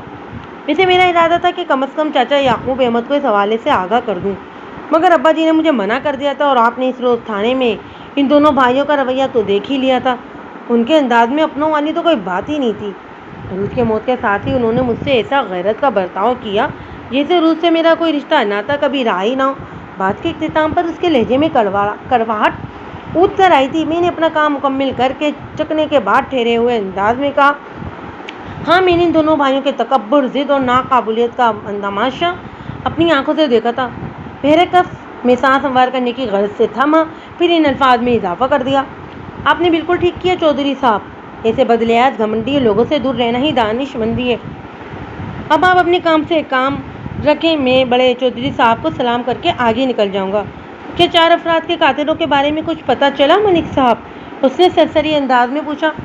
تفتیش جاری ہے چودھری صاحب، میں نے معطل انداز میں جواب دیا، اس سلسلے میں مصروف عمل ہوں، درندے جو کوئی بھی ہوں میں انہیں گرفتار کیے بغیر سکون سے نہیں بیٹھوں گا۔ اس نے تہجد سے میرا شکریہ ادا کیا اور ٹانگے سے اتر کر اپنے گھوڑے کی جانب روانہ ہو گیا۔ اس کے جاتے ہی کوچوان واپس ٹانگے میں آ گیا اور ہمارا رخ حویلی کی سمت ہو گیا۔ میں نے عروج کی پوسٹ مارٹم اور لیبارٹری کی ٹیسٹ کی کو لے کر جا رہا تھا، اور وہ بھی نہایت ہی باریک بینی تھے، اور مجھے مذکورہ رپورٹ کی صحت پر ذرا سا بھی شبہ نہیں تھا، کیونکہ میڈیکل آفیسر اور کیمیکل ایگزامر کی فیصلہ کن رپورٹس کے علاوہ مندرجہ ذات بھی اس عمل کی تصدیق کرتے تھے کہ اپنی موت کے وقت عروج 3 ماہ کے حمل سے تھی۔ چودھری سمیع اللہ سے اس کی شادی 4 ماہ قبل یعنی گزشتہ سال اکتوبر میں ہوئی تھی۔ اس مدت کو ذہن میں رکھ کر حساب لگائیں تو منطقی نتیجے تک رسائی حاصل کرنے کے لیے راکٹ سائنس کی ضرورت نہیں تھی۔ اگر وہ بچہ چودھری سمیع اللہ کا تھا تو پھر عروج نے 3 ماہ کے بعد اسے یہ خوشخبری کیوں دی کہ وہ اس کے بچے کی ماں بننے والی ہے؟ اس آخری غلط بیانی کے پیچھے عروج کی کون سی چال یا مصلحت پوشیدہ تھی؟ اس سوال کا جواب دینے کے لیے وہ زندہ نہیں تھی۔ اس رات سے صرف عروج ہی واقف تھی کہ اس کی کوکھ میں سانس لیتی زندگی کا ماخذ چودھری سمیع اللہ تھا یا پھر کوئی اور۔ چودھری سمیع اللہ تو اسے ایک میوہ جان کر اس کی آباری کرتا رہا، جبکہ عروج کی رپورٹ اسے قلمی ثابت کرنے پر تلی ہوئی تھی۔ چودھری حفظ اللہ کے ملازمین نے عزت و احترام کے ساتھ ہمیں حویلی کی بیٹھک میں پہنچا دیا۔ چند ہی منٹ میں چودھری خود بھی ہمارے ساتھ موجود تھا۔ صاحب سلامت کے بعد اس نے ایک ملازم کو پاس بلا کر کچھ ہدایت دینے کا ارادہ ہی کیا تھا کہ میں نے فوراً کہا، چودھری صاحب کسی تکلف کی ضرورت نہیں، میں صرف 10 منٹ آپ کے پاس رک کر آگے بڑھ جاؤں گا، بس آپ سے ایک ضروری بات کرنی تھی، اس لیے یہاں آ گیا۔ آج وہ 3 مہینے پہلے والے حفظ اللہ سے بالکل مختلف دکھائی دے رہا تھا۔ 13 فروری کی ساپیر جب جائے وقوع پر میری اس سے ملاقات ہوئی تھی تو وہ سراتپا غم کی تصویر بنا ہوا تھا، مگر اس وقت وہ ایک دم بے فکر اور رشاش نظر آ رہا تھا۔ ملک صاحب یہ کیا بات ہوئی؟ اس نے شاکی نظر سے مجھے دیکھتے ہوئے کہا، اس روز بھی آپ کچھ کھائے پیے بغیر ہی یہاں سے چلے گئے تھے۔ آج میں جی بھر کر آپ کی خاطرداری کروں گا۔ چودھری صاحب، میں آپ کی خاطرداری کی خواہش کو بہت جلد پورا کر دوں گا، میں نے نپے تلے الفاظ میں کہا۔ فی الحال صرف ایک گلاس پانی سے کام چل جائے گا۔ ہم کافی ٹائٹ ناشتہ کر کے تھانے سے نکلے اور آج کام بھی بہت زیادہ ہے، لہٰذا 10-15 منٹ کے بعد مجھے ہر صورت جانا ہوگا۔ امید ہے آپ میری پیشہ ورانہ مجبوریوں کا احساس کریں گے۔ میں نے اپنا مقدمہ اتنی سنجیدگی اور دو ٹوک انداز میں پیش کیا تھا کہ اس نے مزید کوئی بحث نہیں کی۔ اس نے اپنے ملازم کو چائے، بسکٹ اور پانی لانے کا حکم دیا، پھر میری طرف دیکھتے ہوئے بولا، آج کس طرف چڑھائی کرنے کا ارادہ ہے ملک صاحب؟ اور آپ مجھ سے ایسی کون سی اہم بات کرنے آئے؟ جیسا کہ میں نے بتایا، میرا آج کا دن بہت مصروف گزرنے والا ہے، میں نے گول مول جواب دیا۔ دیگر کاموں کے علاوہ ایک چکر پنڈ گووند والا کا بھی لگانا ہے، وہاں کے چودھری احمد نواز گووندن سے ملاقات ضروری ہے۔ وہ بندہ چودھری یعقوب احمد کا سیاسی حریف بھی ہے، عین ممکن ہے اس سے ملنا اس کیس کو حل کرنے کے لیے معاون ثابت ہو۔ باقی جہاں تک آپ کے سوال کے دوسرے حصے کا تعلق ہے تو ڈرامائی انداز میں توقف کر کے میں نے گہری سانس خارج کی، پھر سمیع اللہ سے ہونے والی حالیہ بات چیت کے برق ایک نئے اور مختلف انداز میں اضافہ کرتے ہوئے کہا، ان دونوں خونریز وارداتوں کے حوالے سے میرے ہاتھ ایک ثبوت لگا ہے، ہو سکتا ہے اس ثبوت کو دیکھ کر آپ کے ذہن میں کچھ آ جائے اور آپ میری مدد کر سکیں۔ اس نے چونک کر مجھے دیکھا اور بے حد محتاط لہجے میں پوچھا، ملک صاحب، آپ کے ہاتھ ایسا کیا لگ گیا ہے؟ میں نے اپنی جیب سے 100 روپے والے کرنسی کے نوٹ کے دونوں ٹکڑے نکال کر اس کے سامنے رکھتے ہوئے پوچھا، ان میں سے ایک ٹکڑا فرید پور والے جاوکوا سے اور دوسرا شیڑ گڑھ والے موقع واردات سے ملا ہے۔ یہ تو سیدھا سادہ کانا یوسی کا طریقہ واردات ہے ملک صاحب۔ نوٹ کے ٹکڑوں پر نگاہ پڑتے ہی وہ سرسراتی ہوئی آواز میں بولا، مگر میں نے سنا ہے کہ یوسی کانا کو برسوں پہلے مرکب چکا ہے۔ میں نے چودھری رفیع اللہ کی آنکھوں میں آنکھیں دیکھتے کہا، تو پھر یہ سب اس سے کیسے منسوب ہو سکتا ہے؟ کچھ لوگ ایسا سمجھتے ہیں کہ کئی سال پہلے کانا یوسی مارا جا چکا ہے، اور بعض کا خیال ہے کہ وہ کھانے وال کو چھوڑ کر شیخا پورا آپس آئے اور اب تک محترک ہے۔ وہ سوچ میں ڈوبے ہوئے لہجے میں بولا، اگر کھانے وال اور شیخا پورا کی بحث کو ایک طرف رکھ دیں اور کانا یوسی کے زندہ یا مردہ ہونے کا بھی ذکر نہ کریں تو اس امکان کو نظر انداز نہیں کیا جا سکتا کہ اسی کے انداز میں کوئی اور مجرم ذہین بندہ یہ کام کر رہا ہو، یا پھر مجرموں کے کسی گروہ نے اس طریقہ کار کو اپنا لیا ہو۔ آپ اس بارے میں کیا کہتے ہیں؟ اس نے سوال کی گیند میرے کوٹ میں پھینک دی۔ سو میں نے ٹھہرے ہوئے لہجے میں کہا، آپ کی بات میں وزن ہے چودھری صاحب، دیکھتے ہیں آگے چل کر اس مسئلے کے اندر سے کیا نکلتا ہے۔ اس دوران میں چائے بسکٹ وغیرہ آ چکے تھے۔ میں چودھری کو ادھر ادھر گھمانے کے بعد مطلب کی بات پر آ گیا، وہ بات جس کو کہنے کے لیے میں نے یہ گراؤنڈ بنایا تھا۔ چودھری صاحب، میں نے اس کے چہرے پر نگاہ جما کر ہمدردی بھرے لہجے میں کہا، میں آپ کے رنج و غم میں برابر کا شریک ہوں، اور مجھے سب سے زیادہ دکھ اس بات کا ہے کہ عروج چودھری سمیع اللہ کو کبھی اولاد کا تحفہ نہیں دے سکتی تھی۔ خیر، اب تو وہ اس دنیا سے ہی رخصت ہو گئی ہے۔ یہ آپ نے کسی بات کر دی ملک صاحب؟ چونکہ بغیر اس نے کریدنے والے انداز میں کہا، آپ کو یہ کیسے معلوم ہوا کہ عروج بچہ پیدا کرنے کے قابل نہیں تھی؟ اس کے لیبارٹری ٹیسٹ کی رپورٹ ہے۔ میں نے اس کی آنکھوں میں دور تک جھانکتے ہوئے کہا، کیا مطلب ہے آپ کا؟ اس کی کرے تفتیش میں بدل گئی۔ میں کل مقتلین کے پوسٹ مارٹم کی رپورٹ وغیرہ مجھے موصول ہو گئی ہے۔ میں نے اس کے چہرے کے تاثرات کا باریک بینی سے جائزہ لیتے ہوئے کہا، عروج کی رپورٹ کو دیکھ کر پتہ چلتا ہے کہ وہ بانج تھی۔ میں نے چودھری رفیع اللہ سے دانستہ جھوٹ کہا تاکہ چودھری سمیع اللہ کی فراہم کردہ معلومات کی تصدیق یا تردید ہو سکے۔ یہ سب اس لیے بھی ضروری تھا کہ عروج کے لیبارٹری ٹیسٹ کی رپورٹ چودھری سمیع اللہ کے چند منٹ پہلے والے بیان سے لگا نہیں کھاتی تھی۔ اب دیکھنا یہ تھا کہ عروج کا سسل کس صورتحال اور راز میں جواب دیتا ہے۔ ملک صاحب، آپ سیانے بیانے انسان ہیں، اس نے میرے کام کو سیل کرتے ہوئے بڑے اعتماد اور سنجیدگی سے کہا، سوئنے رب کے ہر کام میں کوئی نہ کوئی مصلحت ہوتی ہے۔ اگر آگے چل کر عروج کی بانج پن ظاہر ہوتا تو مجھے مجبوراً سمیع اللہ کی دوسری شادی کرانا پڑتی، کیونکہ اولاد تو ہر انسان کے لیے اتنی ہی ضروری ہوتی ہے جتنی کہ آکسیجن۔ لمحاتی توقف کر کے اس نے بوجھل سانس خارج کی، پھر ان الفاظ میں اضافہ کیا، اللہ اس کی مغفرت فرمائے۔ میں نے اور ایسا نے بے وقت آمین کہا۔ چودھری رفیع اللہ کے جواب سے دو باتیں سامنے آئی تھیں۔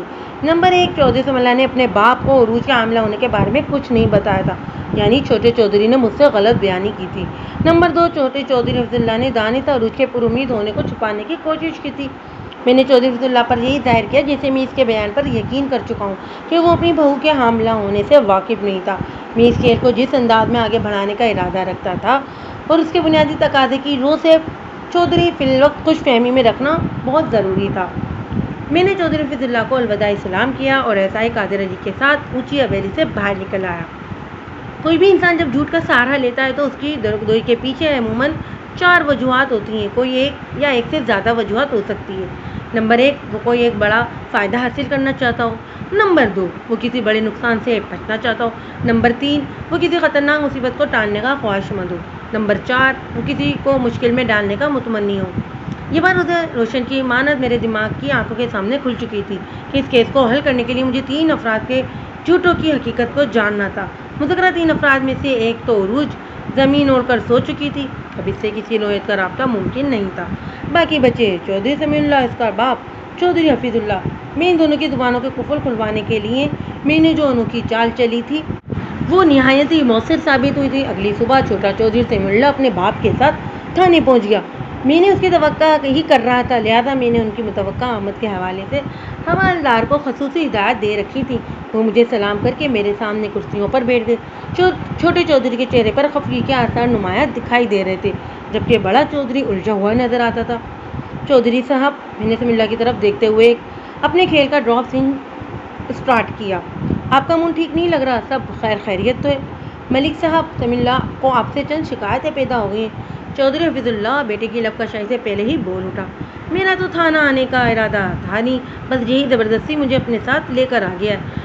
چودھری صاحب، پولیس ڈپارٹمنٹ نے مجھے یہاں لوگوں کی فریادیں اور شکایتیں سننے کے لیے ہی بٹھا رکھا ہے، میں نے بڑے چودھری کے جواب میں سرسری انداز میں کہا۔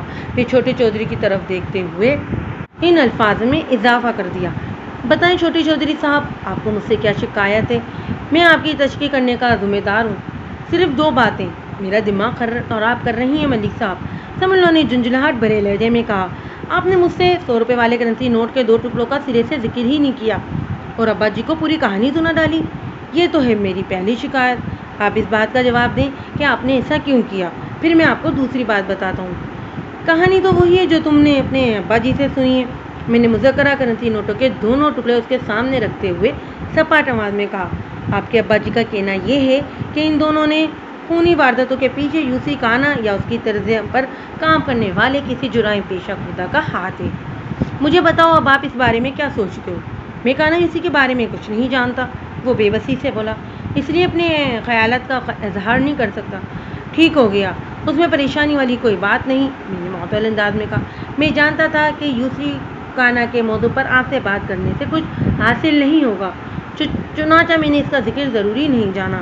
اب آپ مجھے دوسری شکایت کے بارے میں بتاؤ۔ آپ نے عروج کی رپورٹ کے حوالے سے بھی ہم دونوں کو 2 الگ الگ کہانیاں سنائی ہیں، وہ برا سا منہ بناتے ہوئے بولا۔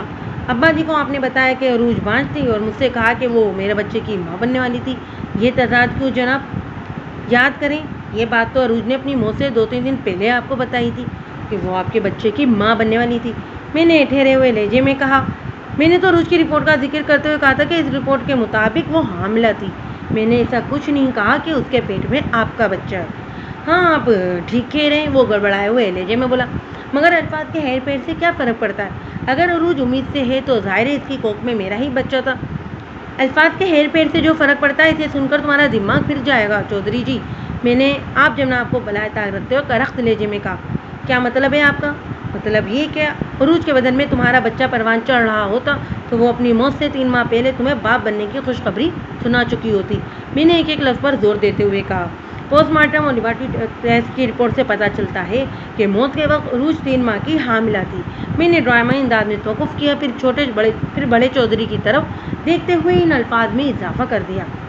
آپ نے تو انگریز کے زمانے میں مڈل تک تعلیم حاصل کی تھی، آپ انگلش بآسانی لکھ پڑھ اور سمجھ سکتے ہیں۔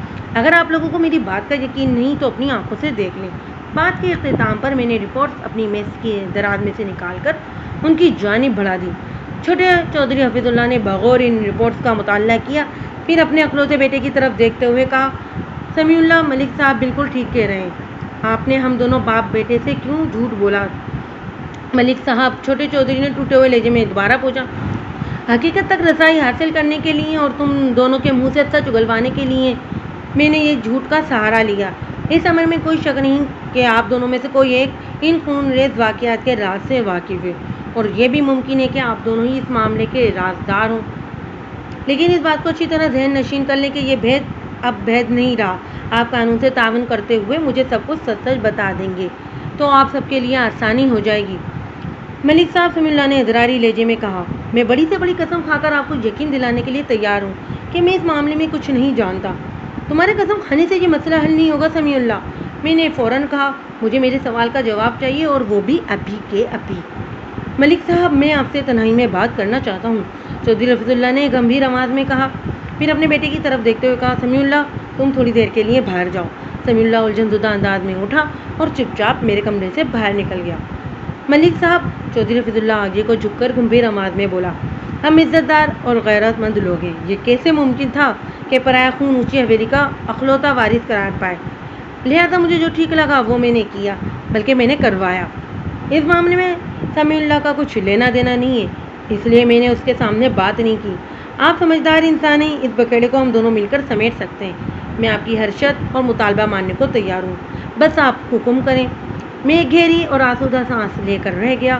ڈھکے چھپے نہیں بلکہ واضح الفاظ میں چودھری نے 4 افراد کو قتل کروانے کا اقرار کیا تھا، مگر میرے لیے کچھ اور جاننا بھی بہت ضروری تھا۔ چودھری صاحب، میں کن شرائط اور کون کون سے قواعد و ضوابط پر اس بکیڑے کو سمیٹنا چاہوں گا، اس کا فیصلہ تو بعد میں ہوگا۔ میں نے ڈوٹوک انداز میں کہا، پہلے آپ مجھے یہ بتائیں کہ آپ کو عروج کی اس سنگین غلطی کا کب پتہ چلا تھا؟ لگ بھگ 2 ماہ پہلے، وہ سوچ میں ڈوبے ہوئے لہجے میں بولا۔ چودھرائن وزیر بیگم کے انتقال پر دوسرے لوگوں کے علاوہ شیر گڑھ والے دونوں چودھری بھائی اور ان کے بچے بھی یہاں آئے ہوئے تھے، اور میں نے اتفاقاً چودھری اور چودھری اسحاق کے بیٹے سلیم کو تنہائی میں باتیں کرتے سن لیا تھا۔ سلیم کسی بات کے لیے عروج سے ضد کر رہا تھا اور جواب میں عروج نے جو کہا، ان الفاظ نے میرے دماغ کو پھاڑ ڈالا تھا۔ وہ منت ریز لہجے میں اس سے کہہ رہی تھی، خدا کے لیے میرا پیچھا چھوڑ دو سلیم، اب میں تمہارے لیے پرائی ہو چکی ہوں، تم میری جمی جمائی زندگی کو برباد کرنے کی کوشش مت کرو، یہی کا کم ہے کہ تمہاری محبت کی یادگار میرے پیٹ میں پڑ رہی ہے۔ اتنا کہہ کر چودھری خاموش ہو گیا۔ اس کے کہنے کو کچھ بھی باقی نہیں بچا تھا۔ عروج کی لیبارٹری ٹیسٹ رپورٹ اس کے اقبال جرم کی تصدیق کرتی تھی۔ چودھری صاحب، آپ کو میری خاطرداری کرنے کی بڑی تمنا تھی، مگر افسوس کہ قدرت نے آپ کو اس کا موقع نہیں دیا۔ ہاں، البتہ یہ سنہری موقع خوش قسمتی سے میرے ہاتھ لگ گیا ہے، اور آپ اس بات کا یقین کر لیں کہ میں آپ کی جم کر ایسی خاطرداری کروں گا جو آپ مدتوں یاد رکھیں گے۔ بات کے اختتام پر میں نے بآواز بلند اپنے حوالدار کو پکارا، نبی بخش، میں نے تمہیں جو خصوصی ہدایت دی تھی ان پر عمل کرنے کا وقت آ گیا ہے، فوراً یہاں آ جاؤ۔ میرے خطرناک تیور دیکھ کر چودھری رفیع اللہ کی آنکھوں میں خوف کی پرچھائیاں لہرانے لگیں۔ اس نے لجاجت بھرے لہجے میں کہا، ملک صاحب، کوئی تو راستہ ہوگا۔ راستہ تو ہر علم میں ہوتا ہے چودھری صاحب، میں نے سنسناتے ہوئے لہجے میں کہا، مگر اس وقت آپ کے سامنے جو واحد راستہ ہے وہ میرے تھانے کی حوالات سے عدالت اور عدالت سے سیدھا جیل کی طرف جاتا ہے۔ اس کے بعد آپ کی قسمت۔ وہ وحشت اور دہشت بھرے انداز میں مجھے دیکھنے لگا۔ میں نے جو اسے راستہ بتایا تھا وہ اس کی سمجھ میں نہیں آیا تھا۔